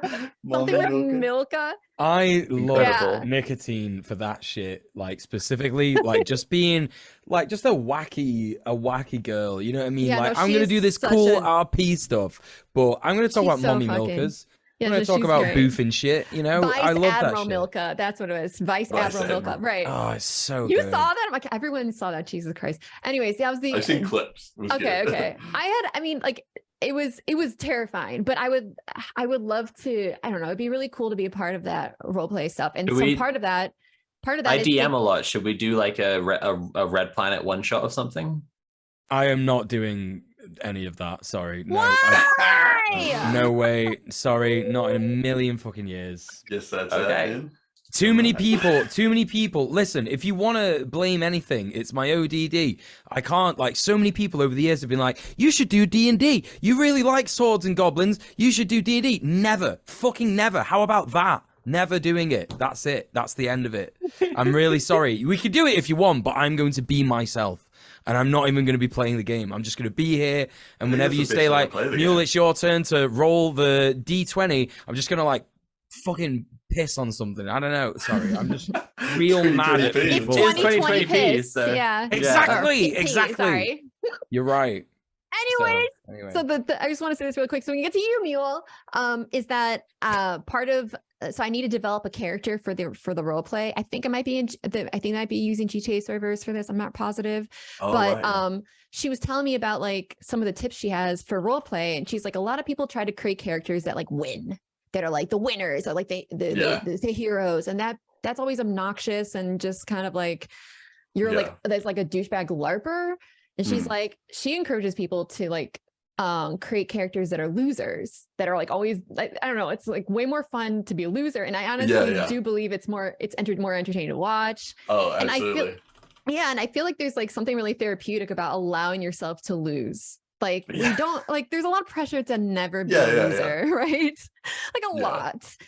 It's kind of like many of our worst fears, in fact. And I think it motivates so much behavior that people are always trying to avoid that identity of being a loser. And so I feel like it's something really nice to think about, like being able to escape into like the persona of a loser. So if I'll be trying to think of characters, and I have no idea when the role play is going to happen, but I'm just trying to think of a character. So if y'all have any ideas for me ever, just feel free to let me know in my Discord or Twitter or something. So anyways, that's all I got. All right. Yeah. Well, then it is the Peanut's turn. Little Peanut. Okay, listen. Who doesn't want to play? We respect that. I've got a bargain. I've got a bargain to bargain with the chat. Not necessarily with the hosts. This has nothing to do with the hosts. This is down to chat. I saw a lot of people who were getting a little upset about what I just said about D&D. And a lot of people saying they, trying to get me to do it instead. And listen, the only time that I want to do stuff that I don't want to do is when I've received a lot of money for it. And so what I want to happen. I'm always doing that. Yeah. What I want to happen, what I want to see, if you if you want to see the Red Planet one shot, and I will play and I will do all the Dungeons and Dragons dog shit, all the annoying shit that I hate, and I'll hate doing it, but I'll do it because that will mean, if I am doing it, it will mean that you lot have funded us to our next Patreon goal. So if you get there, if you can get us there, then I will do it. Yeah. And our next goal is what? Go on. Based. Yeah, that is based. Yeah. Based response. Yeah, the next goal I think is so we're at like 900 or no, we're not at that. We're at like 392 pounds or something, and I think the next one is we've passed the first one, which was to get Conrad paid for. Conrad is paid. Hooray for Conrad getting paid. Very cool. Yeah. We want to get an editor. I have a friend who is doing some video work freelance who I have in mind. And one of the this is actually another extra really good incentive is if we get an editor, we can do the documentary stuff because we can go film it and then we can just give the footage to the editor. Yeah, exactly. So get us to that. I think it's about 800 pounds or 900 pounds. 900 pounds. It's 900 pounds. So get us to 900 pounds, chat. The Patreon is in the chat right now. And now it's time to talk about Donkus Jonkus Monkus's 2023 resolutions. The first thing I'm going to do for 2023 is I'm going to enter my Willy Wonka phase. I don't know what you've talked about Willy Wonka more in the past like 48 hours than I've seen you ever in your entire life. What's going on? Because sad I was muted right then because I made such a noise. Honestly, Jesus fucking Christ! It's because so Jordan, has anyone seen Wonka arc? Has anyone seen Jordan Peterson's Twitter suit? Yes. Right. So he has. Yes. So is that where it comes from? So Sam Sader did a video, and it was about Jordan Peterson's Twitter suit, and he called it something like Jordan Peterson's ongoing breakdown enters Willy Wonka phase. And I've never laughed that much consistently throughout the day in my entire life. Oh, so I see the video. Okay. Yeah. I want to see the picture. Let's see here. So I don't know. He's just Wonka moding. He is Wonka moding, and I think that's what my 2023 is all about. Do we have it in the? Can Conrad put it up? Go on, Conrad. Did you put it in the Discord? Wonka mode Peterson. Just so everybody knows. Right, just how ridiculous this fucking Twitter suit is. There's a video of him, and he's so unashamed about it. He's like, tie? Is that Elon? These are tiny Elon Musks on my tie. If anyone's interested, and then he opens the jacket, I swear to God, he opens the jacket and he goes, "There's Twitter comments in here," and it literally is just Twitter. Does anyone comments. want to buy a tweet? Yeah, it's just so anyway, but there he is. Look at him there. You can play the video and there'll obviously be him opening his jacket and everything. It's absurd. It's the most absurd thing I've ever seen. Look at the Elon Musk tie. He's a Willy Wonka wanker. Fucking hell.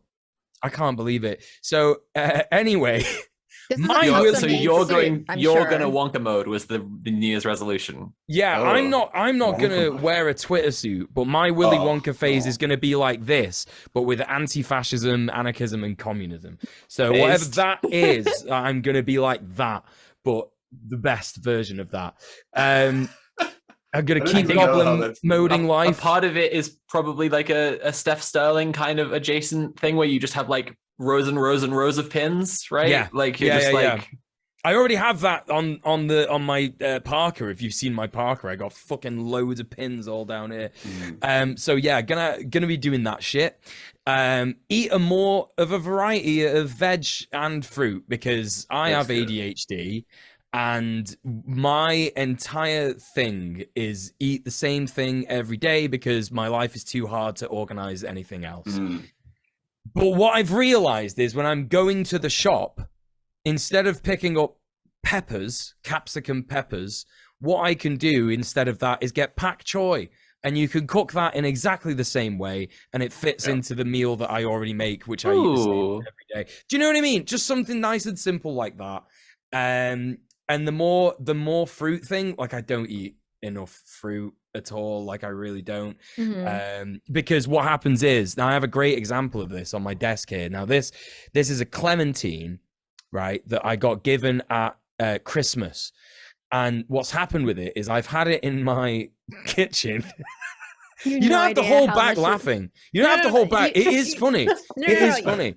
This is ADHD, right? And you don't listen to me. I'm not laughing. This is legitimately one of like my like things. Is what you're doing. Everyone, look, here's a really old fruit. It's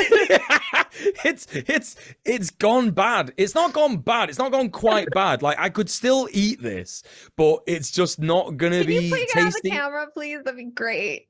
You don't want to see it? Okay, I'm really sorry. Don't want to see it. Thank you. I'm sorry. Right. So there you go.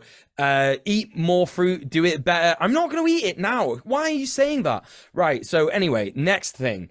I'm going to expand on my video creation and make my stream cooler. I'm filming a new video at the minute. Sophie might not have seen it, I don't think, because I don't know if she's checked her Discord DMs, but Kira's seen it. A super extra secret preview of it. And sorry, I'm just being called out in the chat. Kiri Magic is correctly saying I pulled out that clementine to eat on Trash Bingus on Wednesday. That's correct. Anyway, listen, shut up about that. We're talking about this new thing. So I've started. So most people don't know that I actually, before COVID, I was a videographer, and I was a pretty good videographer. What I used to do is I used to go around and film you know, like big rave events and stuff like that. So I would like film the DJ, like, you know, like shots you see of DJs where they're going like, yeah, and there's like strobes going and like the camera's like going, that was me. I did that shit. And so I don't know why I started off my YouTube channel, and I pitched this to Sophie, and she was like, that's really good. And if Sophie says something's really good, I just do it. Right. So essentially I pitched this to Sophie, and I was like, I think what I'm going to do is I'm going to make these really short videos where I just kind of break down the theory of anarchism and communism and anti-fascism and all this stuff, and just really like, you know, make it simple for people to understand. And I started doing that. But then what happens is, I think when you start to do YouTube, is like your brain changes. For the worse yes. or the better, you know? Ruined forever. Ruined perpetually. This is what I mean. And so what I've done is I've realized that I can make my videos really good and long, and it's fine to do that. And I can still keep them simple and easy to understand. It doesn't have to be complicated just because it's long or takes a longer time to film. So what I'm doing is I'm filming my new videos in like 4K. I'm trying to hire a videographer for, you know, my new videos and stuff like that. I think I want to do that going forward because it's actually worked out really well. You know, also just getting like, you know, paying people to like make unique music for it, as well as another awesome thing that I've done for this new video. And I want to keep doing more stuff like that. In terms of making my stream cooler, I don't really know. I don't really know what I could do with my stream. Like, you know, like some people have like a stream deck with loads of stuff in it. Oh, you know what'd be really cool is if we like had to stream together sometime. Yeah, that's definitely what I'm gonna do. I want to have more streams with people. Me and Kira, we should have a stream. That's booked in now. We're doing that. Yeah. Oh, and can I mention something really quick? I will be streaming every day for the rest of the month. That's my challenge to myself to get back on track. So I'm diving back into Twitch, and so I'm trying to do it in a really over the top way to just kind of make it like really known that I'm back on Twitch. I don't know exactly what my upcoming schedule is going to be, but I just want to let y'all know because up until this point, I've been like on this weird hiatus, but nice. Yeah, that rocks. Yeah. That rocks. Anyways. And I've really been enjoying your like gaming streams as well. I know it can be hard for like streamers to like do gaming stuff because I think that people think it's easy content, and it is easy content, and that's fine. But like, you know, don't beat yourself up for it because your gaming streams are really cool. And a lot of people just don't want to watch you play games, and those people are bad people. Yes. Just to be clear, you're bad people. That's absolutely true. If all you like to watch is me get mad that landlords exist, then there's something wrong with you. Something wrong with you. Yeah. That's right. So anyway, I'm joking, but I'm not. Can I? Yeah. Brief Go on, Brazil Sophie. update. 150 people have now been arrested. So Wow. good Amazing. job. They played stupid games. They won stupid prizes. They Good job, did. fascists. Yeah. Good job, fascists. Well done. Yay, just like January 6th. Yeah. Anyways, yeah. It's exactly the Probably same. like less. It's probably going to have less of a long-term impact even than that. So For Yeah. sure. And you're what gonna else we got? Yeah. So make my stream cooler again. Don't really know how I'm going to do that in the long term, but again, like, yeah, sort of change up my alerts and stuff. I've been meaning to do this for like 2 years. It's ridiculous. So yeah, change up my alerts and make them a bit more fun. And yeah, also just sort of like more personal stuff. I've been climbing recently. Every Sunday I've been going climbing, and that's really cool. Ooh. Yeah. That's cool. So what I do is a thing called bouldering, and it means that you climb without like a harness, and that tackles a couple of things for me. It's like cottaging, but just like out on rocks, right? Yeah, it's the same thing, right? What's cottage? I gotta be real. bouldering.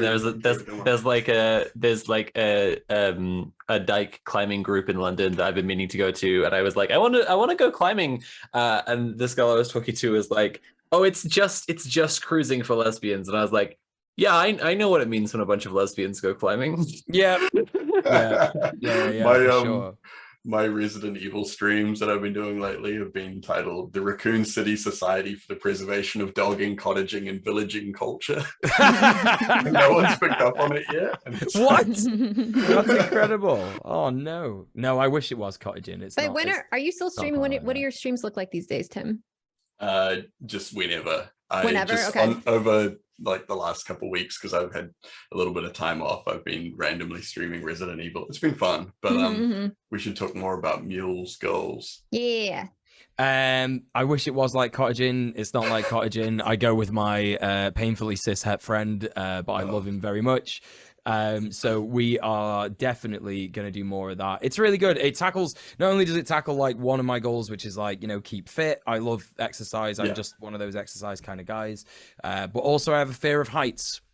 And so when I climb, it actively sort of like fights that. It's kind of like exposure therapy. I don't know. I'm not a psychologist. I don't know if exposure therapy is good. I've heard that it's bad and controversial, but it works for me.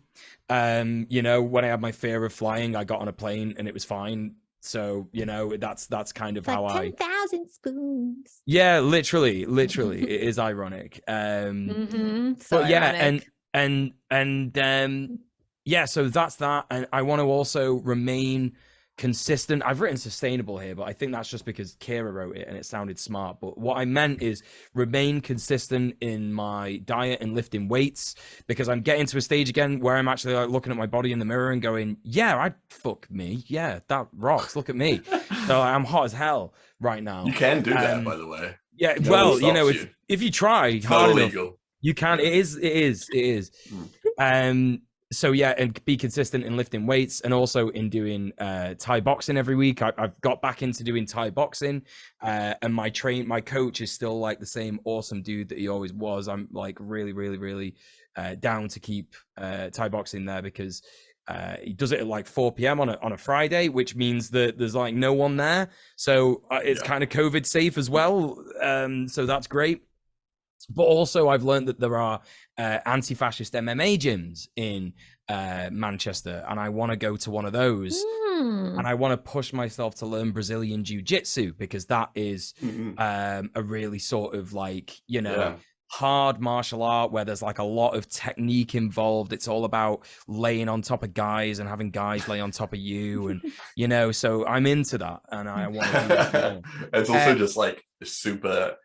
There's a lot of martial arts that were really good for the specific situation that they were kind of like invented for, like for the time and the place. And BJJ is just like one that's like super effective for like, yes, as a modern person, if you get in some kind of scuffle, or if you need to, even if it's not like a fight, if for some reason you need to like restrain someone or whatever, BJJ is like just like incredible for that kind of stuff. So yeah, like for example, like, you know, Thai boxing is knees, elbows, fists, and shins, right? If you twat anyone with any one of those body parts, you could kill them, right? And then that's jail, right? So you don't want to do that. Which we do not advocate for here. We don't advocate for any of that. And like, but even in a self-defense scenario where you're pushed to do it, you could end up getting done because of that. But in BJJ, you know, you might choke someone out, put them down on the floor, let them recover, fucking run away. Do you know what I mean? Boom, that's done. Yeah, totally. And even just like being able to restrain someone so that they are not just like if they're attacking you, but someone that might be like a danger to themselves or something like that. There's like plenty of ways through Brazilian Jiu-Jitsu that you can do that is not going to like break all their arms.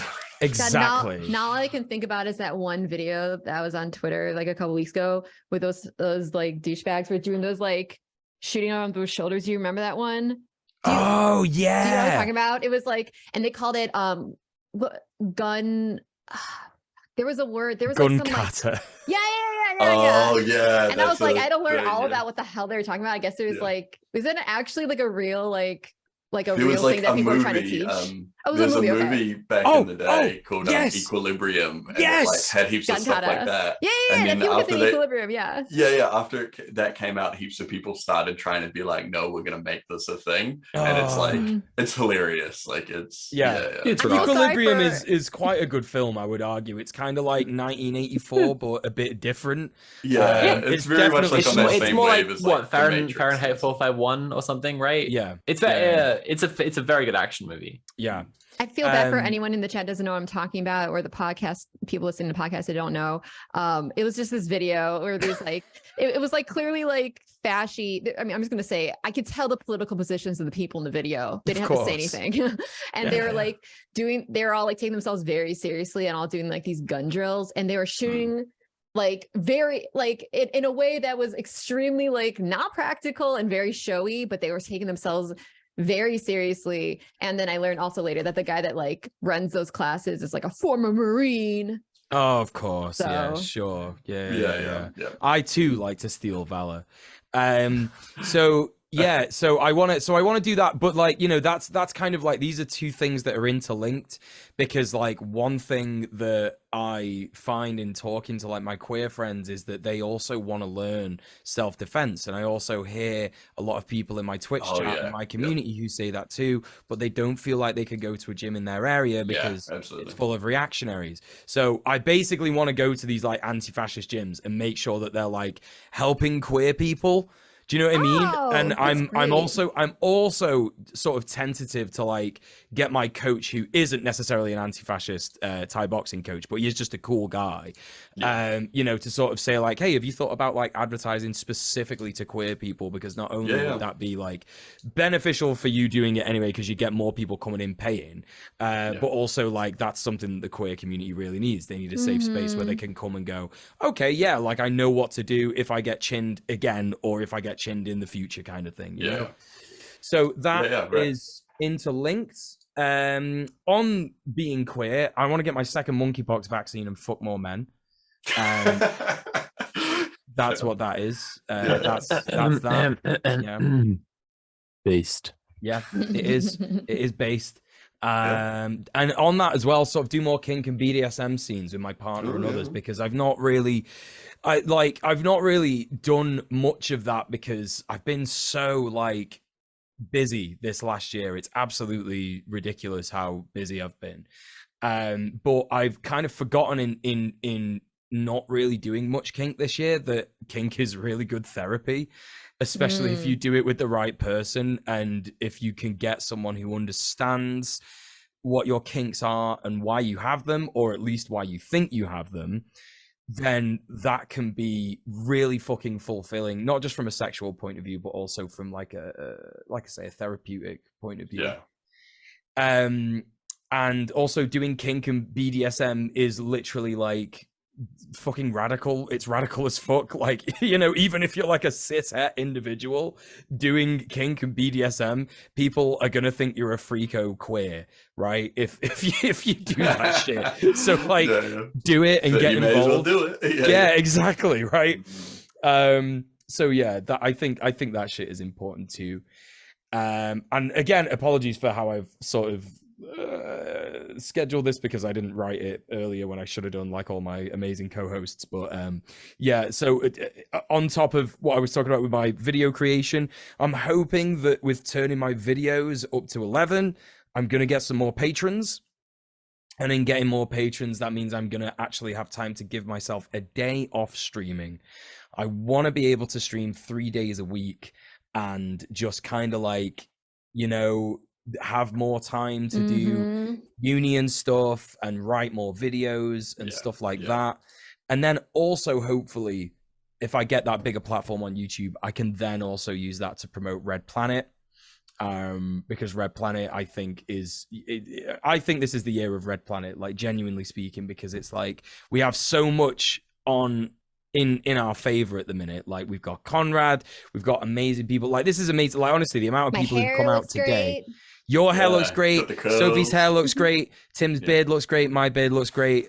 You know, it's one of those, right? So, and you know, even though this is our new channel that we've streamed on today, everybody's here.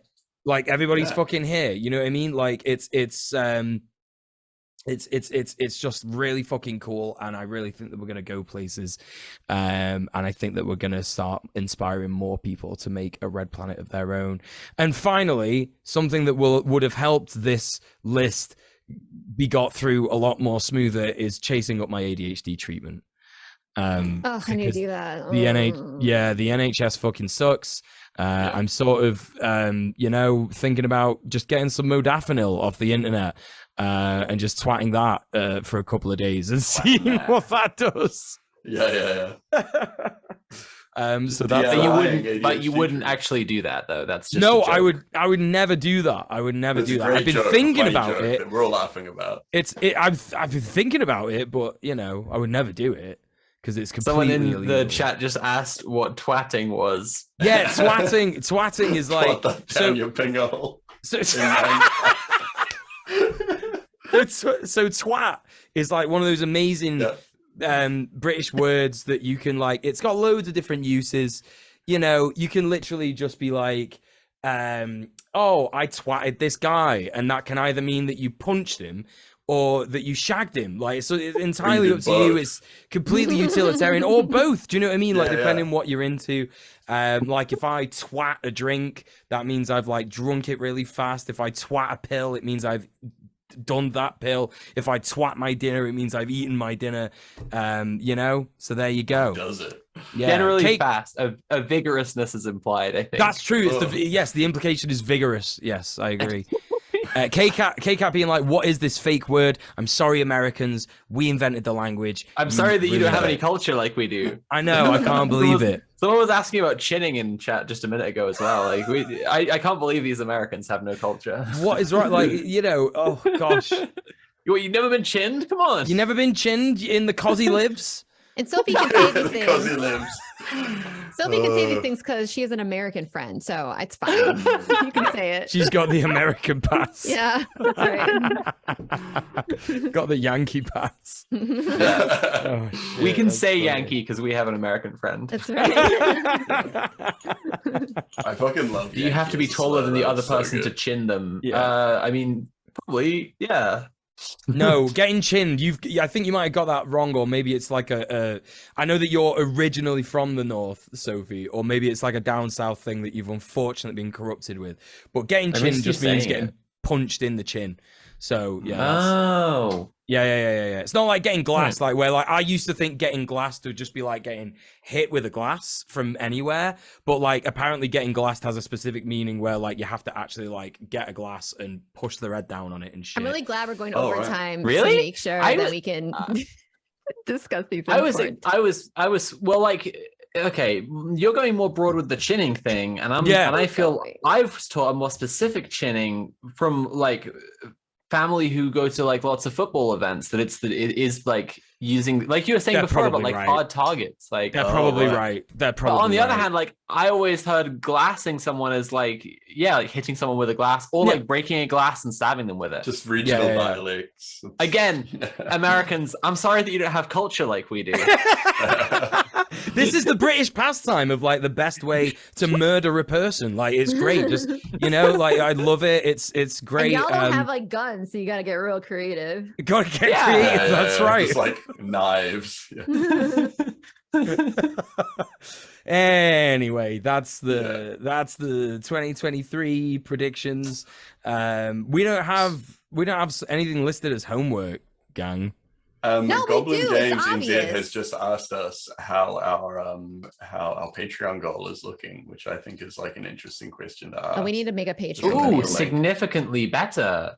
Oh my gosh. Are That they? just Are they? Did you just? Oh, we have a we got our sicko. first We have a sicko! sicko. It's Oh, sicko. Producer Conrad has just just let us all know right. that there is in fact a sicko in the building. I'm pogging. Oh All right, my I'm so- pogging. God. Okay. That's right. I have in to, we that have to do this case- to be like, our producer is telling us like that. Yeah. Conrad's just okay, well, if we've gotten through all of our goals for 2023, I don't think we need to give people homework, but if you want to think, if you all want to have a think about what you want out of the world, yourself, and to like what your political goals are as well, then that's what we've been doing, and I think it is a productive exercise. Yeah. But in the meantime, speaking of Patreon, you can help to fund the show at patreon.com/Red Planet. And if you do that, there's a whole world of tiers and rewards that we can offer you. And I am really excited about the last one this time to finally demonstrate with. Anyway, so fucking Mule, tell us about the first tier. Oh, the first tier. It's my favorite one. It's called Sprite Mode. It's £2 a month. Get started with your support for Red Planet by becoming a Sprite. Benefits include 1, the sacred and forbidden knowledge that you're helping the Red Planet team. 2, early access to VODs. 3, access to the Red Planet Discord. Whoa! Tim, Fucking based. what's the second tier? Second tier is I've only got it in New Zealand dollars in front of me. It says New Zealand dollars 19 a month. I don't know if anyone else wants to chip in. We're with an how much that international is. show. Fuck it. It's 19. Yeah, right. 19 New Zealand dollars a month plus GST. That is. Everyone loves a goblin. We all get a little goblin mode from time to time. Complete your gobology by going goblin mode with. So you get everything from Sprite mode. A set of cool Red Planet stickers for you to stick in legal places and in places like that. Access to the exclusive Red Planet Discord hangouts. So and so you get the full access to the Discord and everything from there, which is great because we've kind of we set that up, I think, just towards the end of last year, and we've really kind of been starting to use it a little bit more with more people coming through and stuff. But we do definitely plan on doing more actual, like we mentioned in here, like the Discord hangouts, like actually kind of just doing more casual kind of streams where we're just chilling, maybe just playing games or doing something. There's a great like that. community in the Discord already, and I'm really looking forward to. We said that we're going to watch DS9 together, and I really want to do that. Oh yeah, cool. Yeah, but it's good, and we've got a bunch of different little channels on there already. There's like stuff for talking about politics, but there's also just like ones for talking about gaming, and there's like Mills set one up for like talking about exercise and everything like that. So I didn't do that. Oh, I thought you did. I assume that was Sophie did it. Sophie did everything in the but- Discord. She's very cool and smart. Okay, I just assumed that was what he wants. The gaming one was one of mine, which is why it's probably the most time wasting out of all of them. But so there's a bunch of different channels in there to talk about all different kinds of things, whatever you like. And when you become a Patreon subscriber, you get access to that. So what about Kira? What about Beast And real Mode? quick, by the way, if you want to becoming part of our Discord server, gives you the perk of interacting potentially with Tim, who doesn't have a Discord server for his Twitch stream. No. So this would be, if you're a big Tim head, right? All the You're gonna Tim want to heads in definitely chat. join our Discord to hang out with Tim in Discord. This has never before happened. I'm No, personally a it's- red globe Tim head. That's me. yeah. in lieu of a Tim Discord, our plans are just called Tim Heads. Like, to be a Red Planet fan and to be a Tim fan are indistinguishable. Yeah. That's right. That's right. That's right. You, Yeah. I mean, you can't be a true Tim fan if you're not a Red Planet fan. Right? That's right. Yeah. Okay, but yeah, beast mode. Yeah, Kira, beast what's mode. the So that goblin mode for in freedom currency was $10 a month. So now we have beast mode for $20 a month. Holy shit. Are you actually going to go beast mode? Well, then we can offer you all the stuff from the lower tiers and pin badges. Yep, pin badges. Wear your excellent new Red Planet pin badge literally everywhere. It is completely cool and good to do. Imagine, chat, you have a tangible item proving that this is not Physical just a goods. simulation. There, you could feel the metal in your hand. Yeah. It's We're happening. going incredibly it's a real Alex thing. Jones, incredibly fast here. Get a real object in your hands. Prove that you're not living in the simulation if you go beast mode. Exactly, though. Yeah, good point. Yeah, It's a good point. He's right. agree, Like, yes. fucking Alex Jones is right. A real tangible thing. Yeah. What we would never Producer do was is telling right. us that actually We don't, in fact, have to hand it to them, actually. Our producer is informing us that yes, no, we don't have to hand it to them. Yeah, Conrad is So- informing us that Mule has been let go from Red Planet. Yeah. DJ Mule has been timed out in the chat. All right. So yeah, that's beast mode for $20 a month. Yeah, tangible and goods. all the other stuff too. And yeah. all the other stuff. Like you still get to hang out with Tim in the Discord as well. Cool. And so well, now that we've got a sicko, Soph, do you want to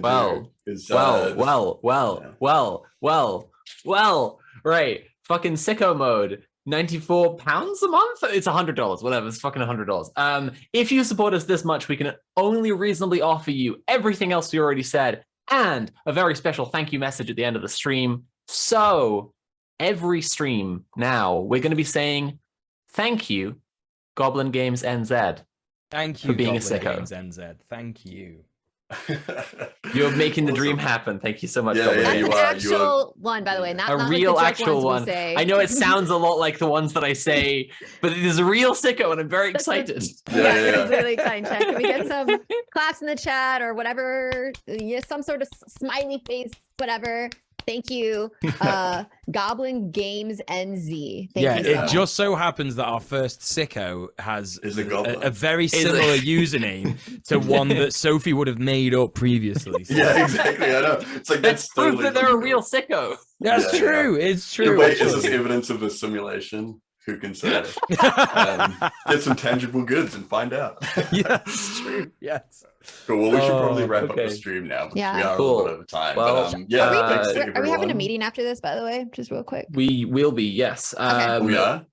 Anyway, I'm Oh. Sophie from Mars on all the stuff. You can check me out, patreon.com/Sophie from Mars. Go do it. Mule, what about you? Go. It's me, DJ Mule. DJ Mule, patreon.com/DJ Mule. Get me on YouTube as well. It's all the same. Just type my name into Google. You'll find all sorts of shit. Tim, what's you? Conquest of Dread on YouTube and Twitch, Dread Conquest on Twitter. Easy enough. Just any combination of those words, you'll find me somehow.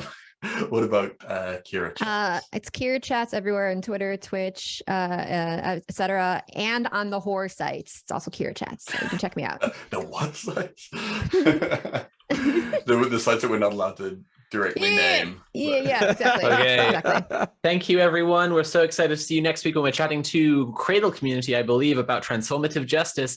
Bye. Bye.